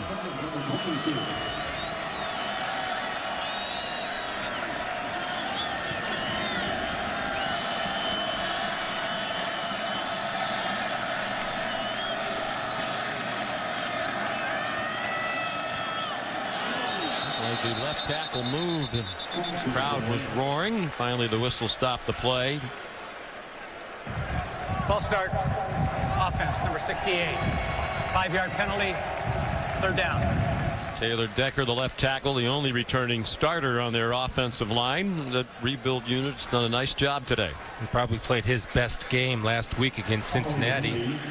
Variance of the snap count or the hand clap. Sometimes those offensive linemen get in a rhythm and try to anticipate the snap of the ball and get a little antsy. So 3rd and 12 now. Barrett throws a first down and much more. Corey Smith upended inside the 10-yard line by Jarrett Ross. Recognition of man coverage away from the trips. We're going to throw in here. Corey Harris just beating likely one-on-one with an inside move. Elliott surges ahead. You saw the graphic, that very inexperienced offensive line. 40 combined career starts entering today. Only Tennessee has fewer combined starts among the offensive line in the entire country. The top level of college football. Elliott, submarine, and the ball came out. Cole Farron with the hit. And Ohio State got it back. Jeff Hireman in the right spot. Ohio State fumble. Recovered by 5, Jeff Hireman of Ohio State. Like what Maryland's doing, they're selling out on the run, the inside run. This is one where JT probably could have kept that. Brown calls the fumble.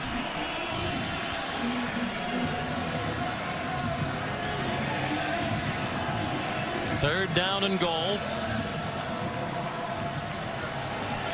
Sean, if you want to run the fade, you have the 5'7" likely down here at the bottom of your screen against the 6'3" Devin Smith. Our guys have not gone at the blistering pace in terms of their tempo on offense today. Elliott driven back. Pete Bowers and L.A. Goree with the stop. It'll be fourth down and goal. And so far, no movement by the field goal unit onto the field. Bowers has done a nice job of defeating his blocks, making a good stand-up tackle and a powerful Elliott in the hole. Looks like they're going to go for it.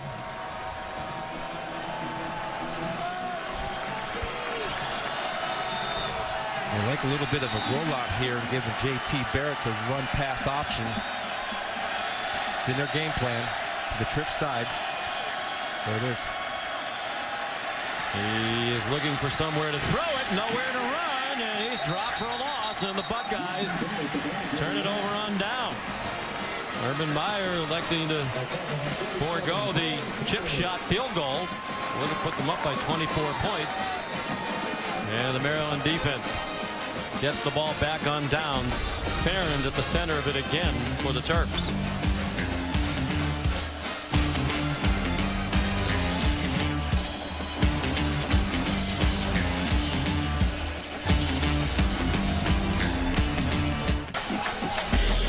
Football continues tonight on ESPN at 7 Eastern Time. College football primetime presented by Hampton Hotels, LSU and Auburn. And then at 10:30, Utah against number 8 UCLA, also available live on Watch ESPN. Les Miles hoping for his 100th win at LSU. It'd be a big win at Auburn if they could pull it off. Caleb Rowe completes one to Stephon Diggs. Tyvis Powell the tackle. But it's a first down on a completion out to the 20-yard line. Maryland should go a little bit of tempo here to get Caleb Rowe into rhythm. I really like his gunslinger mentality. Junior from Landrum, South Carolina, 6'3", 215. And he throws behind Diggs with Duran Grant in coverage. Todd. And the decision to not go with C.J. Brown in the second half after starting him in the first half was exactly that, a coach's decision. It was not a new injury. Got a report from the Maryland officials saying that there was frustration with what they evaluated for the first half. He was not able to practice the way they wanted him to practice all week long because of the injury, and they just thought it was affecting the way he was playing. Well, they led him to a scoring drive. He was 11 for 18, and when you take him out of the game, you take his legs out of the game. And remember, he has an 85-yarder against West Virginia this year, running ball. Running threat more so than Rowe for sure. Nifty run after the catch by Stephon Diggs. He's to the 26. They'll need 4 to move the chains on third down. Von Bell and Raekwon McMillan made the tackle. I like the play calling right now. Quick, short passes, trying to get the ball into their playmakers' hands and make the Ohio State defenders make a tackle in space against the elusive Stephon Diggs. His 4th catch of the day.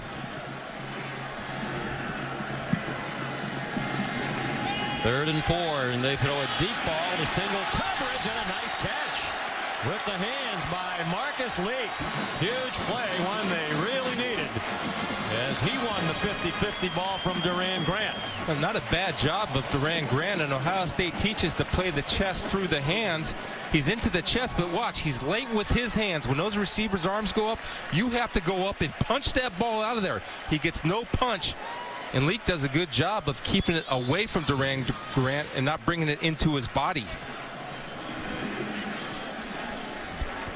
A good throw by Caleb Rowe.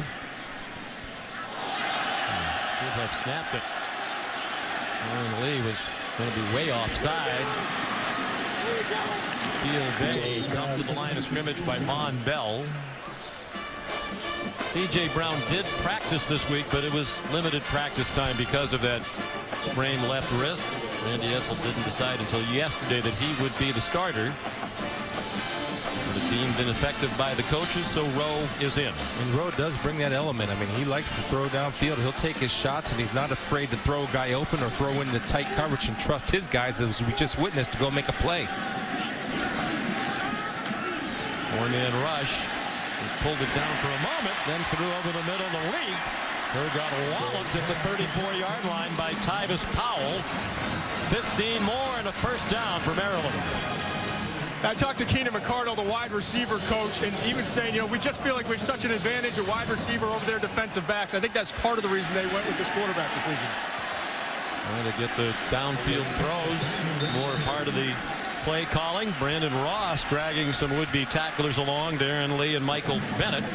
And a quality gain of about 8 on first down. And they're operating at high efficiency when they go tempo. Get it going and snap. Rowe going deep and too deep and intercepted by Eli Apple.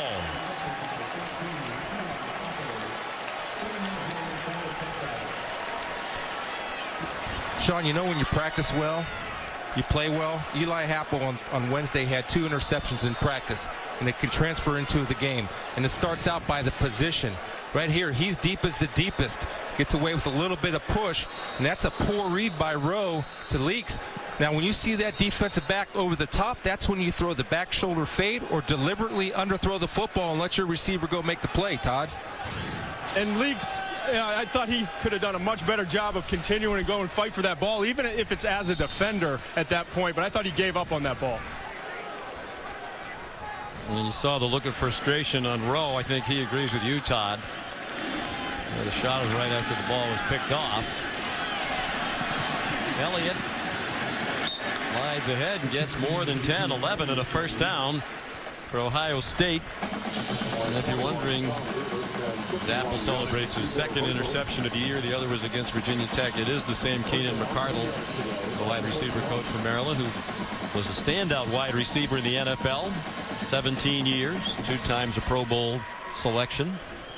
That's a good man to have mentoring your wide receivers at the University of Maryland. He played for Jacksonville when Randy Edsall was an assistant coach there, so Randy very familiar with his character. Elliott.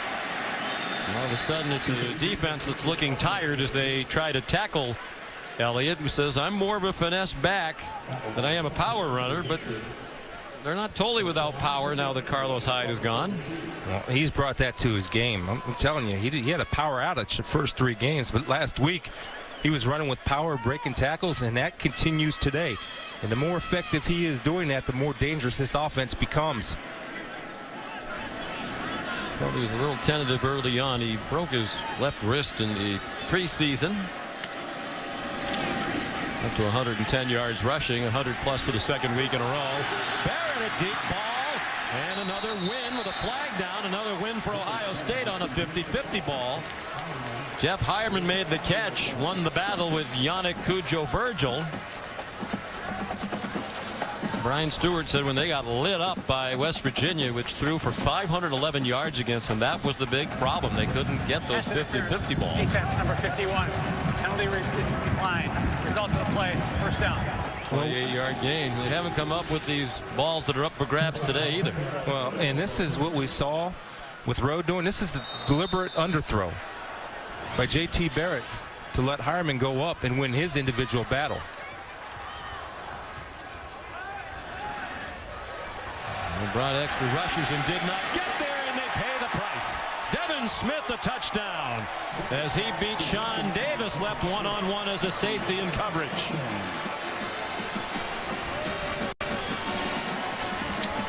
As a defensive back, you never look back for the ball in man-to-man coverage until the absolute last minute. Here's Devin Smith on a post. Now look at Davis looking back for the football. As he looks back, you see the receiver start to pull away, and I'm telling you, that was an absolute dart, rope, laser, whatever you want to call it, right into the hands of number 9, Devin Smith.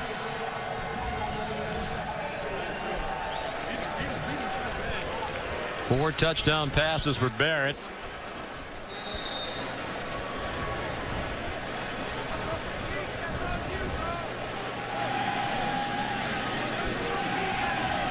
Sean Nurnberger on to add the extra point. 4 plays to go the 80 yards against the defense that looks like it is out of gas, playing without 3 starters, the Maryland defenders. 6.5 to go, third quarter in College Park, Maryland, and the Buckeyes lead by 28.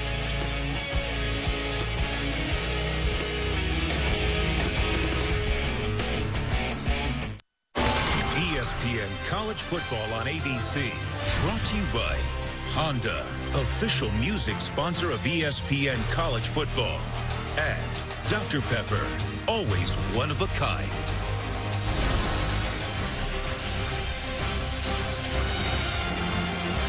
(38-10), Ohio State spoiling Maryland's home debut as a member of the Big Ten Conference before a sellout crowd. 51,802 are here at Byrd Stadium. Hal Clinton kicks off. Stephon Diggs will take a knee. So let's look at today's good hands play, brought to you by Allstate. And it's the good play with their hands by the defensive line of Ohio State today. Now Steve Miller pushing the head down, avoiding being cut block. Right here, Michael Bennett, the quickness. I watch him set him up with the arm over, finishing the sack. And of course, Joey Bosa going to slap the hands down, then throw a little rip. You know, Sean, what a lot of teams do is they incorporate martial arts or boxing into their off-season programs, specifically for the offensive and defensive linemen to work on those good, quick hands. Ohio State's executing that today very well. Caleb Rowe out of the gun. Had to avoid the raised hands of a Buckeye rusher. He did get it off to Dion Long, who got collared by Curtis Grant. Just shy of the first down at the 34. A pickup of 9.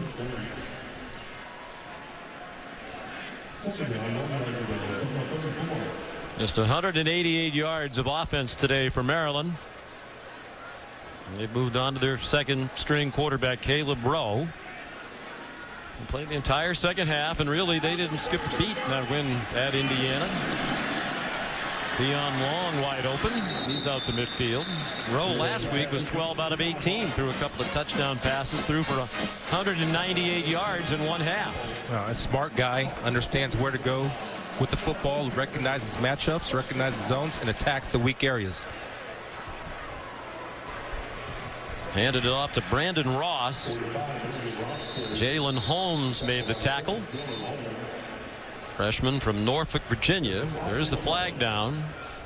Done a penalty-free game, just 2 against each team. Personal foul. Defense, face mask. 15-yard penalty added on to the end of the run. Automatic first down.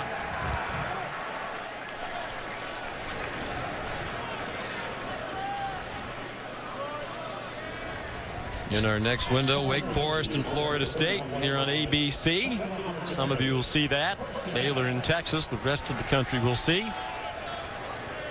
On ESPN2, Wisconsin and Northwestern off a big win last week against Penn State, perhaps getting back on track, the Wildcats. High snap, flipped ahead to Stephon Diggs with a big haul. Taken down by Duran Grant and Cam Burrows, the backup safety. But it is a first down with a run of 11. Actually, probably a forward pass. It is a pass. Marty Aronoff tells us. And good job by the skilled players of Leak and Ross blocking downfield to spring Stephon Diggs on a jet sweep forward pass. It's part of their offense. He's a major part of it. He's a playmaker, and you got to create ways to get him the ball.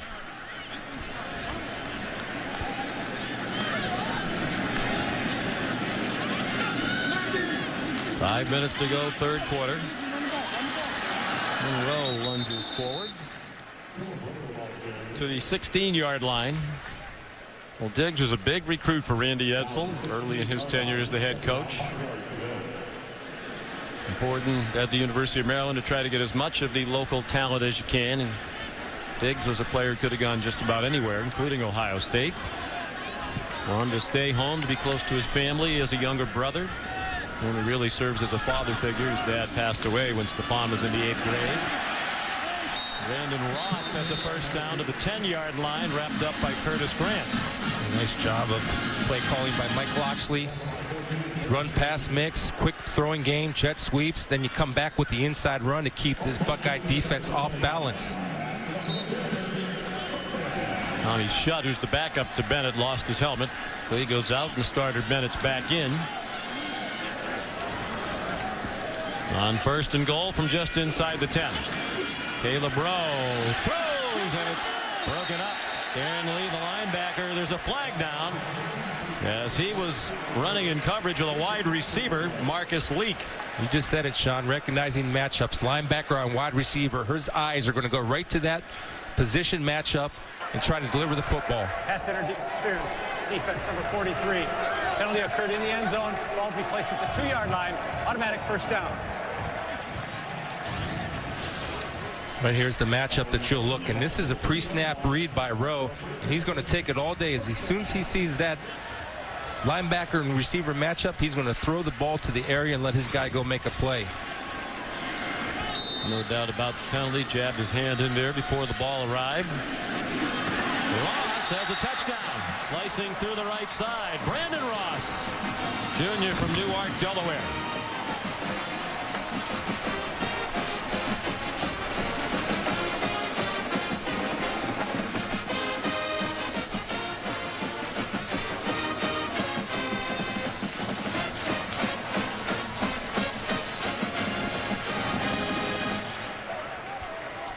Nice drive, 75 yards and 7 plays, under 2.5 minutes to do it. Brad Craddock adds the extra point. Again, a little bit of a high snap by the new snapper, Nate Adams. The holder, Michael Tart, got it down.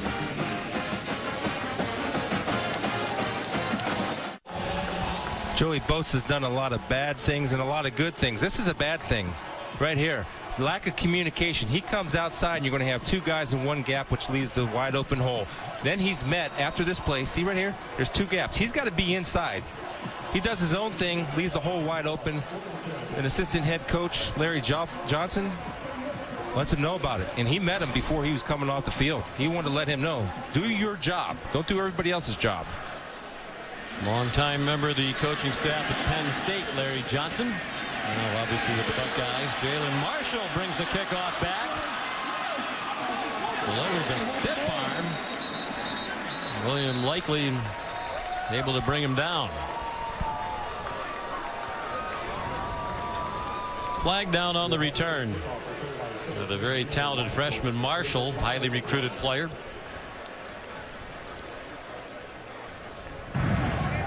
Sideline interference. Delay game. 5 yards from the end of the run against Ohio State. First down. They were warned earlier, and they get the flag now. Here's Robert Flores back in the studio. All right, Sean, AT&T inside the headset. Army trying to recover from that overtime loss to Yale. Aaron Kemper up the middle gives them a lead over, extends the lead over Ball State. They lead 27-10. There's the OC, Brent Davis, celebrating.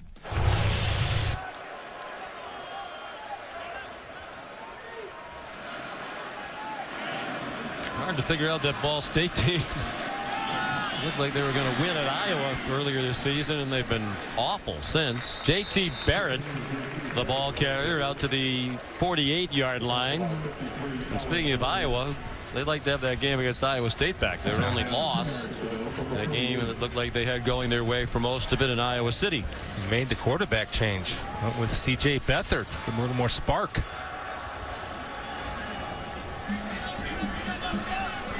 Three and a half minutes to go, third quarter. Barrett's thrown for 234. Chance to throw for 300 yards for the 3rd game in a row. Elliott upended by Sean Davis, but it's a first down at the Maryland 43-yard line. With back-to-back 300-yard games the last 2 games. Barrett, the first Ohio State quarterback to do that since Troy Smith back in 2005. He did it at the end of the year against Michigan and Notre Dame. You know, Urban said that he's doing exactly what J.T. Barrett thought he would do, or what Urban thought he would do. I think he's better. I think Urban's been pleasantly surprised by his growth and performance because he's putting astronomical numbers up and protecting the ball. Big hole again for Elliott. Sean Davis made the tackle. Cole Farrand also in on the stop. Just shy of the first down, it appears. Second and less than a yard. He's got to stop with the feed me thing. They know where you are. They know what numbers to call. Just run the ball. They'll tell you. They want you to run it. They'll let you run it.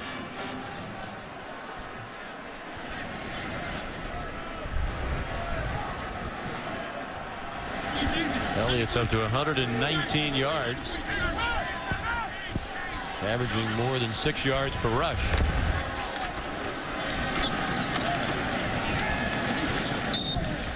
First down, 32-yard line with 2 minutes to go in the quarter. Just been really impressed, guys, with this offensive line for Ohio State. You think back the first couple games, all the struggles that they had. 4 new starters this year from a year ago. Taylor Decker, Billy Price, Jacoby Boren, Pat Elflein, Darryl Baldwin. All 5 of these starters have done a really good job, both in pass protection and opening up run holes. They have a good coach, too. Ed Warner, one of the best in the business for offensive line. And it took a while for them to gel. They put 2 games together like this, they can only get better. Barrett's pass caught.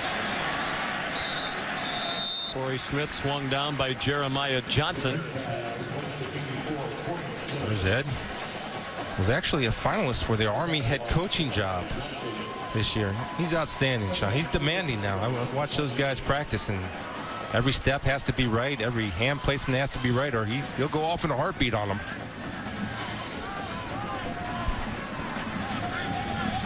I believe Ed had been an assistant at Army before. Correct. Part of the reason they would have interest in him, beyond the fact he's a good coach. They're familiar with him. Under a minute to go in the quarter. Barrett delivers a stiff arm to Likely, then goes out of bounds at the 10. 18-yard run for J.T. Barrett. Great call by Tommy Herman. Set up the screen. That's a designed run. He looks over there, pumps to get the whole defense and the second-level defenders to run toward the screen. Then he has the wide-open green space to run to. Very versatile offensively, this Ohio State team. Spread the ball around. He's up to 86 yards rushing.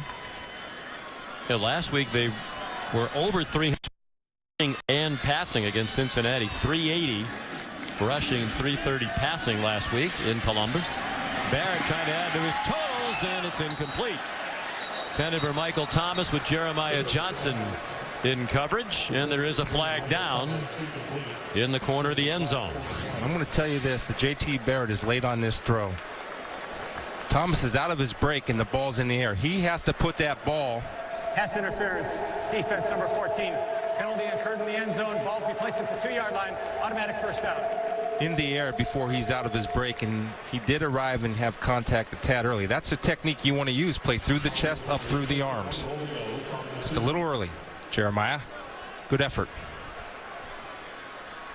Coach is really singing the praises of Jeremiah Johnson yesterday. Brian Stewart, the defensive coordinator, he was a starter who lost his job due to injury and accepted it without complaint. Earned his way back in part because others got injured. Look out. Barrett didn't see Yannick Cujo-Virgil coming, and it's a sack for the Terps. Back to the 9-yard line. Third sack for Maryland. It'll be the final play of the third quarter. On to the fourth we go. The Buckeyes leading the Terrapins by 21.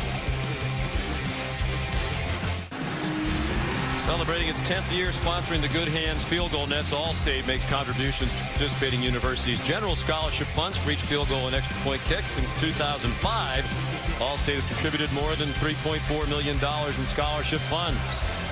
On to the fourth quarter. Ohio State leading here at Maryland 38-17. Goal to go situation. Barrett breaks a tackle and scores a touchdown. Got away from Cole Farrand. And it was relatively easy the rest of the way. Well, you have the right call. You have a guy unblocked. And this just happens to be our athlete's better than your athlete. Cole Farrand, a very good football player. The mistake he makes, in my opinion, is he breaks down. You got to go take your shot. If you break down on an athlete in space, he'll put you on his highlight film. And he did. Cole's played well today. Just got to win those battles if you want to win these games. What do you mean by break down as Nurnberger kicks the extra point? He chopped his feet. I think you got to come in, take the inside-out angle, and explode through the guy. Once you get in front of an athlete, Sean, and it's quicker than you can't stop your feet because he'll make you miss. And I learned that playing with Barry Sanders and playing against Barry Sanders. I played against him. The only time I hit him well is when he didn't see me coming. And if he saw me coming and I stopped my feet, it was over. I embarrassed myself. I bet even when you moved your feet, he got away from you a few times. But you probably got your fair share, too. He won a few more, and you can see right there, and that, that's a hard job to do because the ball wasn't forced to him, but you have to bring your feet, take away the angle, go inside out on him. If you break down on an athlete, you give him a two-way go, he's going to make you miss 9 times out of 10, and Cole did a good job of almost tripping him up. What can Braxton Miller do that JT Barrett isn't doing right now? Braxton, the only thing different than Braxton can do is that he's a threat to go 95 yards with the ball. He's a little bit more of a dynamic runner and can make people miss. But as far as operating this offense efficiently, nothing. This offense is operating the best I've seen it under the Urban Meyer era, in my opinion, these past 2 ball games. Todd McShay tee shot, except it didn't go out of bounds, which Todd's would have. Stephon Diggs picks it up. And the kicker, Kyle Clinton, takes him out of bounds. Stormy, what do you think of JT Barrett today? I think you're right about my golf game, first of all. Second of all, JT Barrett's kind of done what we expected him to do based off the improvement we saw on tape. Making quick decisions, although I agree with Chris, he was late on that last throw, but for the most part, he's been on time. I've been really impressed with his decision-making as a runner, too, in the option game, and when he's just taken off and scrambled off of called passes from the sideline. He's really done it all. He's not the burner. He's not the open field runner that they get, but to me, he brings toughness.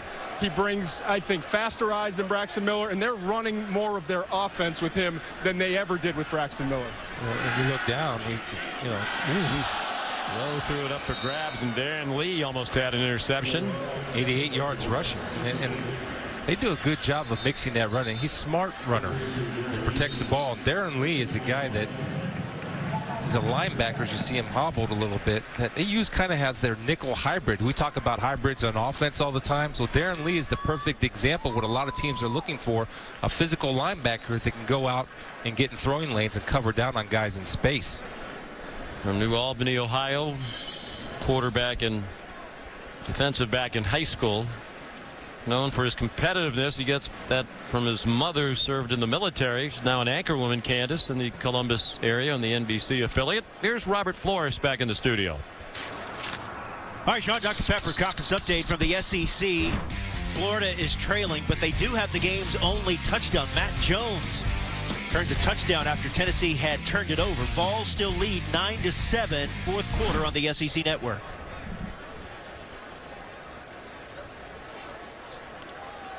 Tennessee program clearly getting better under Butch Jones. Lee is limped off. Chris Worley has come in, redshirt freshman from Cleveland Glenville High School. 2nd and 10 for Caleb Rowe. Lucky got away with that last one. Throw short. Shaquille Vay made the catch. They'll mark it on the 35-yard line, about a yard shy of the marker. Well, the Terrapins try to line up quickly.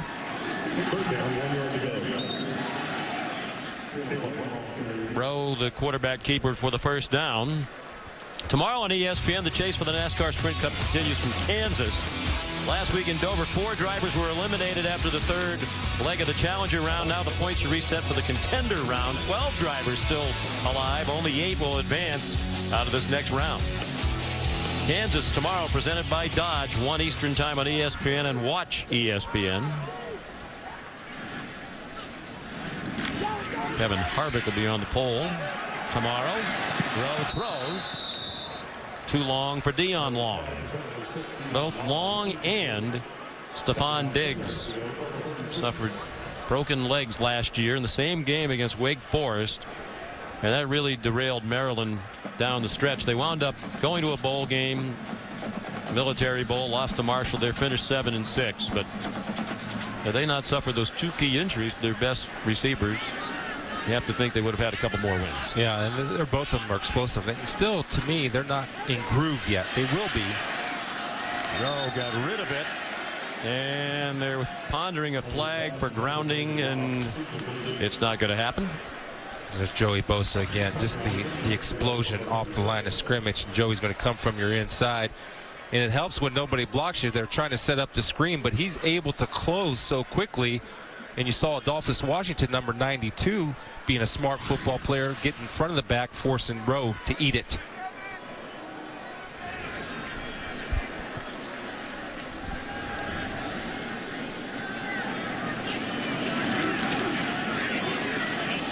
Good protection that time, and a wide open receiver.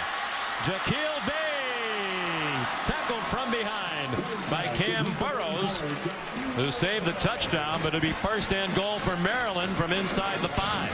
Starts up front with the protection. First of all, good job on Bosa and company recognizing the matchup.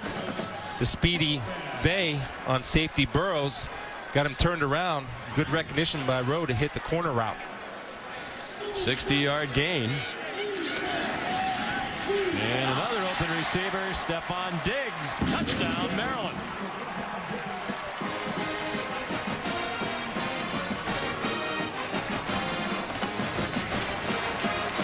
But they fake it with the screen right there to get the defenders to jump, and Diggs just sneaks behind the coverage. The ball is actually tipped by Tyvis Powell. Good concentration by Stephon to secure the deal for the Terps. Good drive by Maryland. No quit. Brad Craddock adds the extra point. He still hasn't missed a kick this year. 13.5 to go. A 21-point lead for Ohio State. Cristela Alonzo is one of the country's top comics to watch, and you can watch her in the season premiere of Cristela Friday night, 8:30, 7:30 Central on ABC. Her dream of becoming a lawyer is something her family doesn't quite understand. It's Friday night, 8:30. We'll have a chance to watch that. We usually a quiet night in the hotel. Maybe you'll have us all up to your palatial suite the rest of us don't have, and we can watch it together. Touch bracket, bring it out to the 25. Pacific Life game summary. Balance again on offense. Last week against Cincinnati, 300+ rushing and passing, over 200 in both areas today. And a lot of it from J.T. Barrett. Braxton who? Just make you defend the whole field, attacking from different angles, inside, outside, deep, short. J.T. Barrett has a firm understanding of this offense and a strong defensive performance, especially by number 97, Joey Bosa. They've been disruptive just about all day. Randy Edsall knew it yesterday, said perhaps the key to the game will be, can our offensive line deal with that defensive front of Ohio State? And for most of the day, the Buckeyes have won that battle. Ezekiel Elliott, L.A. Gorey made the tackle with help from Darius Kilgo. And now the Buckeyes, you would think, wouldn't be in much of a hurry. 21-point lead in the fourth quarter. They ran 101 plays last week against Cincinnati. That's with Tom Herman. He likes to operate at that level. And Urban told us that he's kind of slowed them down at times just to make sure. But it's good to have the ability to do both efficiently. And just 60 plays today. 60's about what they've averaged in recent years under Urban Meyer. Rod Smith, the ball carrier. Darius Kilgo made the stop. There's Tom Herman, offensive coordinator. And when Urban got the job and hired Tom Herman, it was with the thought that they would get to real fast tempo. That's in Tom Herman's past. They've slowly moved into it.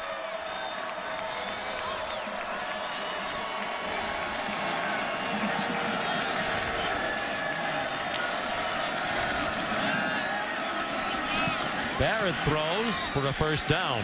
Nice catch by Corey Smith. He had just 4 catches all year. He's been more of a target today. That's a 4-yard. A 4th catch of the day, rather, for Smith.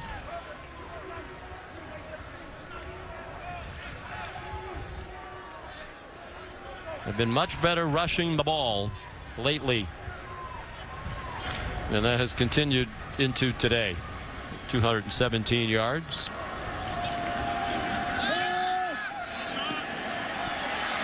Michael Thomas on another good throw by J.T. Barrett. I think they'd like to have that Virginia Tech game over again, Chris. I mean, it was a shocking loss. They were still adjusting to J.T. Barrett. He wasn't good in that game. Had just 9 completions in that game, threw 3 interceptions. Well, and they threw the bear front, Virginia Tech did, and what that is just a defensive lineman covering the guard, center guard, and running a different variety of blitzes that frankly they couldn't handle. JT wasn't at his best physically or mentally. Virginia Tech just outcoached them. That's according to Urban, not us. Barrett handed it off to Rod Smith.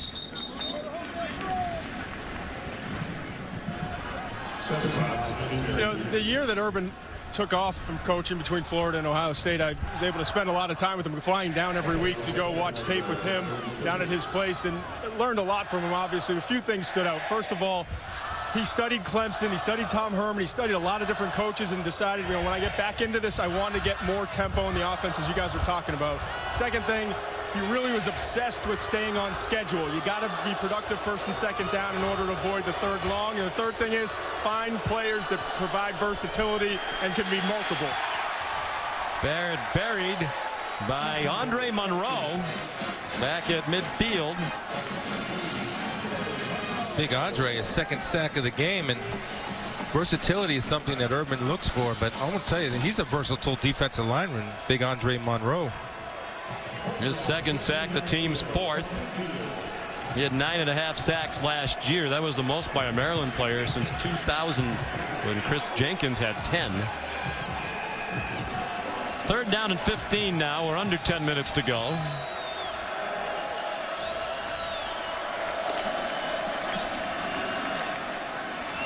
Swing pass.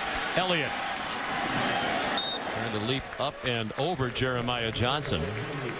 And the point I was making about the mulligan with Virginia Tech, I think if they played them now, they'd beat them the way it's gone for both of the teams since then. And to me, Ohio State is still the most talented team, even with the loss, in the Big Ten. And I would say that may be the case, but preseason I picked Michigan State. And I think Michigan State right now is a little bit more of a complete team. Now we'll find out on the field. Connor Cook, the running game, the receivers are outstanding. Michigan State plays great defense, and they haven't had the inconsistencies that Ohio State's had so far earlier in this year. And remember, they had a bad half against Oregon, which took them out of it. But that's the collision course we're all headed on. 2nd punt of the day for Cameron Johnston, a fair catch made by William Likely at the 11. ESPN College Football on ABC. Brought to you by Pacific Life. For insurance, annuities, and investments, choose Pacific Life, the power to help you succeed. And Nissan. Choose Nissan today for great offers on our most exciting lineup ever. Shop ChooseNissan.com. So it's been a weekend of home openers in the Big Ten for Maryland Athletics. That was their women's field hockey team yesterday, their first Big Ten home game. Deflected pass. An interception and a touchdown for Raekwon McMillan and the Ohio State defense. Caleb Rowe's pass off the hands of his intended target. Looking for Marcus Leak. Instead, it wound up with Raekwon McMillan. Well, here's the mistakes that you make when you throw the ball up for grabs, and Leak can make this play. McMillan, playing in zone coverage, does a good job of reading the eyes and is able to catch the tip ball and finish. The true freshman who's slowly taking the place for Curtis Grant at that middle linebacker position, really coming on of late, Sean. Worked well in tandem. Grant's a senior. Been mentoring Raekwon McMillan. They have a terrific relationship despite competition for the spot. 19-yard return of the interception. The first of his Ohio State career. College football action continues tonight here on ABC. A Big Ten showdown. Number 19 Nebraska with its toughest test of the season by far. They're in East Lansing to take on number 10 Michigan State. That's at 8 Eastern time, 5 Pacific. Who's in? That's with an eye toward the 4-team college playoff. Nebraska could really announce itself as a serious contender with a win there tonight against Sparty. Stephon Diggs brought the kickoff back to the 22, tackled by Craig Fada. There are the standings, and obviously it's incredibly early in the Big Ten. Ohio State playing its opener today. Michigan State, Wisconsin, the only other teams that had not played a conference game prior to today. And Maryland about to take its first conference loss, a member of the Big Ten. But Nebraska, the only undefeated team still in the league. But they have a chance to make people think that they are a legitimate candidate to get into that college football playoff at the end of the year if they can win tonight. Stephon Diggs taken down for a loss. What about Nebraska? What kind of a chance do you give them tonight in East Lansing? I give them a good chance because, one, they have a pretty good running back and a guy that can get in the hunt for the Heisman Trophy. In my opinion, Amir Abdullah. I mean, with 3 200-yard games so far this year, and a continued growth of Tommy Armstrong Jr. I think he's a good quarterback and getting better. Then you have a receiver threat in Kenny Bell. They'll be tested tonight against a very tough Michigan State team. Another ricochet for an interception and another return for a touchdown. Or is he out of bounds? Duran Grant made it to the end zone, but they're going to mark him out at the 3-yard line. Just did step on the sideline apparently at the 3. Well, just the ball behind. Gallo could not get his hands around, and Duran Grant right there just probably kicking himself right now because he could have had 6, and I just think the outside edge of his foot caught that sideline. During the return, personal foul, number 90 of the return team. 15-yard penalty from the spot of the foul. First down, Ohio State. Tommy Shutt, I didn't see the personal foul there. I think he's blocking. One rule of thumb is you don't want to block behind the football. He's coming here, and oh yeah, head-to-head there. Got him in the head. Hitting Wes Brown. Ball's back at the 27-yard line. Another takeaway for the Ohio State defense. And that'll be the end of the day, perhaps, for J.T. Barrett. Cardale Jones comes in, the backup quarterback. Sophomore from Cleveland, another product of Glenville High School. That'll again be ruled the forward pass, and then Dontre Wilson slips down for a loss. Well, Jones, kind of reminiscent of Kenny Guyton last year, a guy who was in the doghouse for a long time. Urban Meyer told us during the week, if you told me he'd still be on the football team right now, it might have been a surprise not long ago. But he's worked very hard to get back into the good graces of the head coach and the rest of the staff. And they think he's now a very capable replacement should they need him to come in for Barrett. Yeah, big, strong arm. Also pretty athletic. He also can run the football. But sometimes it takes guys, you know, the threat of getting thrown out of school or getting kicked off the team for them to mature and see the light. And Cardale, to everyone's joy, has embraced that challenge and done it well. Elliott down to the 25-yard line. You know, I want to go back to Braxton Miller and how important he is to these young quarterbacks. He's not present a lot of practice, a lot of games, a lot of times he's doing rehab, but he's been a big plus and a benefit and a team player to help these guys get better. Where you get most of your work done in the film room, and that's a sign of a true leader, and Braxton's embraced that role as he undergoes his rehab. He'll be back next year unless there's a change plan. He's announced he wants to come back. Urban Meyer said he will be the starting quarterback when he comes back next year. Twice the conference offensive player of the year.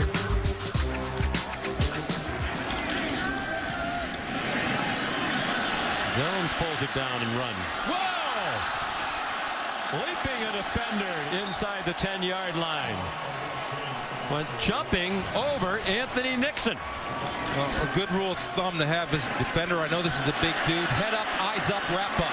When you put your head down, you will miss your target. You see the athleticism, see the head go down and the eyes go down. As soon as you take your eyes off your target, you'll miss a tackle. Look at that high hurdler, yeah. Ronaldo Nehemiah, Maryland graduate, Skeets, as they used to call him. That has to be, that might be the play of the day. Definitely a Sports Center top 10 nominee.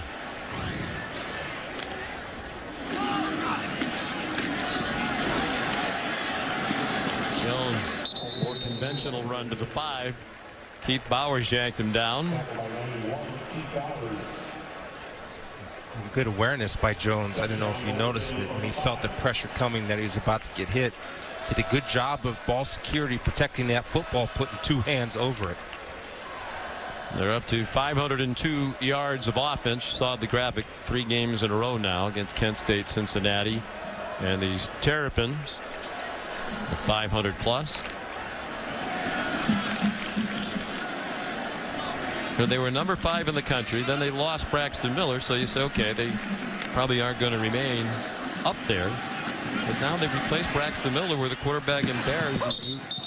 Just about everything that Braxton Miller can do. So I would go back to the point, if people thought they were the best Big Ten team from a talent standpoint before Braxton got hurt, now the quarterback in there is playing a lot like him.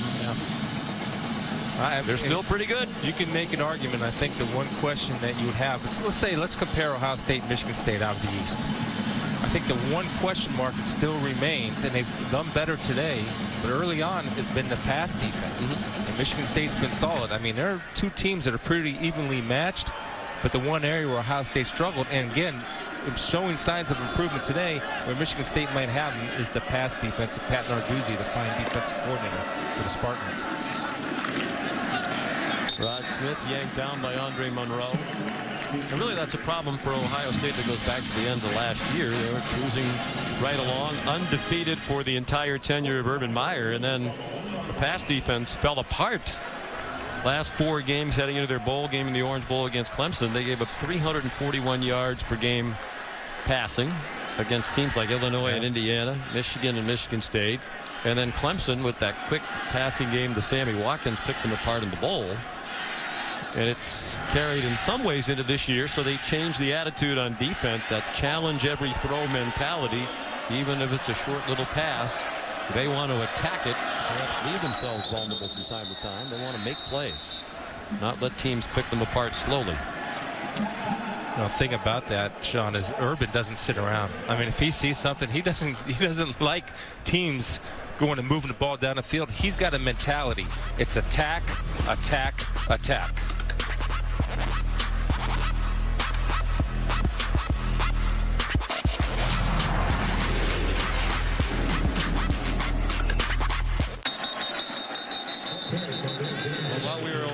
Officials allowed play to resume, and going for it on 4th and goal. The Buckeyes are stopped. Cardale Jones elected to keep it, and he got denied right along the line of scrimmage. So Maryland takes over on downs with 3:44 to go, and Ohio State leading 52-24. It's an excellent job by the Terps defense. Brian Stewart, they play good red zone defense. A second 4th down stop this ball game inside the 10-yard line for those guys. And that's a good sign if you're a Terrapin fan. They're not going to quit. They'll get better, and they'll get better defensively. Yeah, that defense really hurt by injuries. As you mentioned, during Randy Edsall's tenure here, injuries have been a huge problem. Again this year, Randy lost Quentin Jefferson, who would have been a starting defensive end. He started every game last year. He's out for the year with a knee injury. Alvin Hill, a starting corner, also out for the year with a knee injury. And Matt Robinson, a starting linebacker, did not play in the last 2 games and did not dress either today with a shoulder problem. When you lose 3 starters, it's tough, especially playing this Ohio State team that has clearly hit on something here on offense in the last few weeks.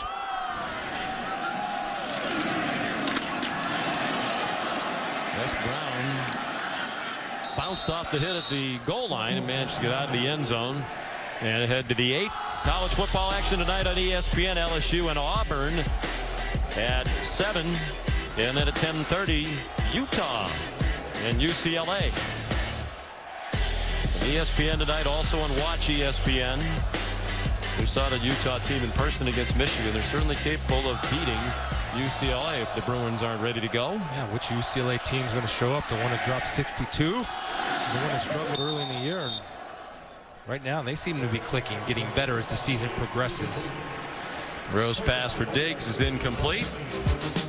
So some outstanding players in the primetime spotlight tonight on ABC and ESPN. You talked about Amir Abdullah, chance to enhance his Heisman candidacy if Nebraska can have a big night. And I do think, by the way, win or lose, Nebraska will play very well and demonstrate that it is an excellent team. It's a tough task against Michigan State. And Hundley, also a Heisman contender. To me, that was one of the things that was interesting, Chris, as Rowe ran and got chopped down by Curtis Grant.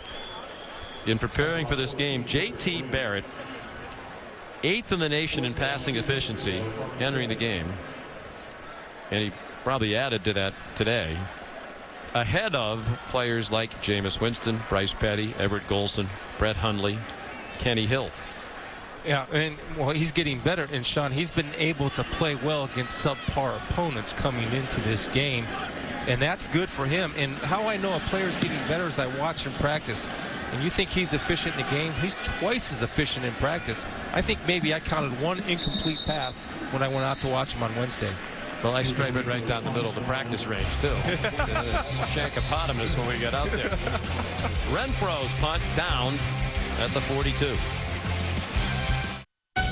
ESPN is your home of the new college football playoff.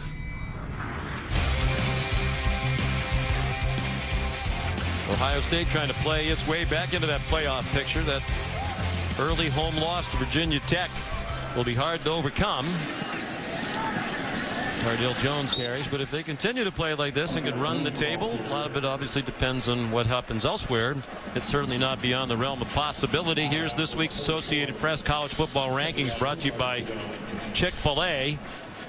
Florida State be in action in a few minutes on ABC against Wake Forest, and obviously Oregon's going to plummet after that home loss to Arizona. Look at the Bulldogs putting it on the Aggies.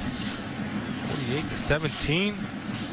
Dak Prescott, he's making a name for himself. Could be a huge day, historic day in the state of Mississippi.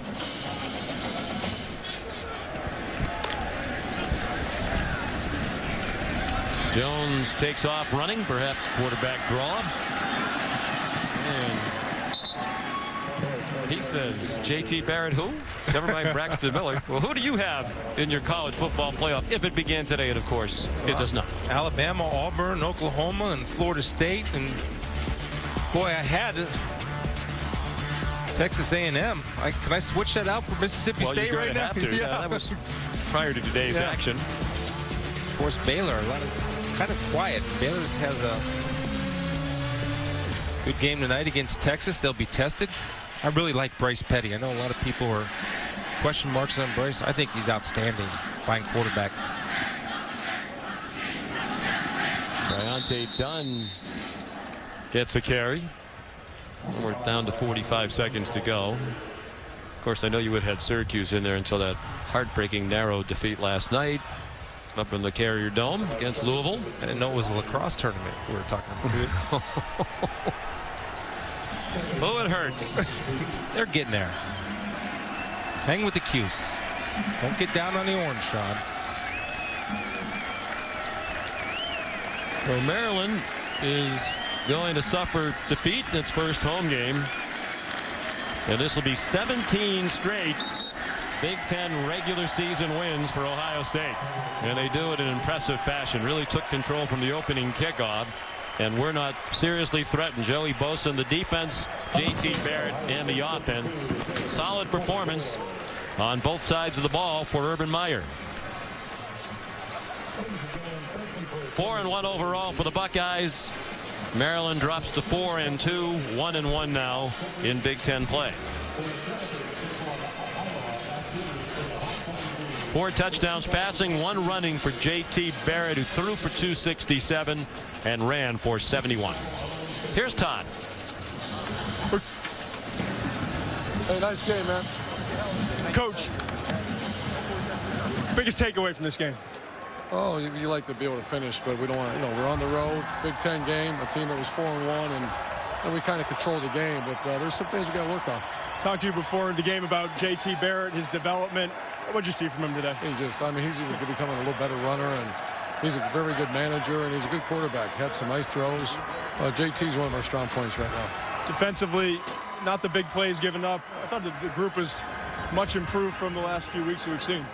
Yeah, not where we need to be. That's not championship level defense, and you know, just the big hits. You take away big hits, but you can't take away big hits. We got to play better.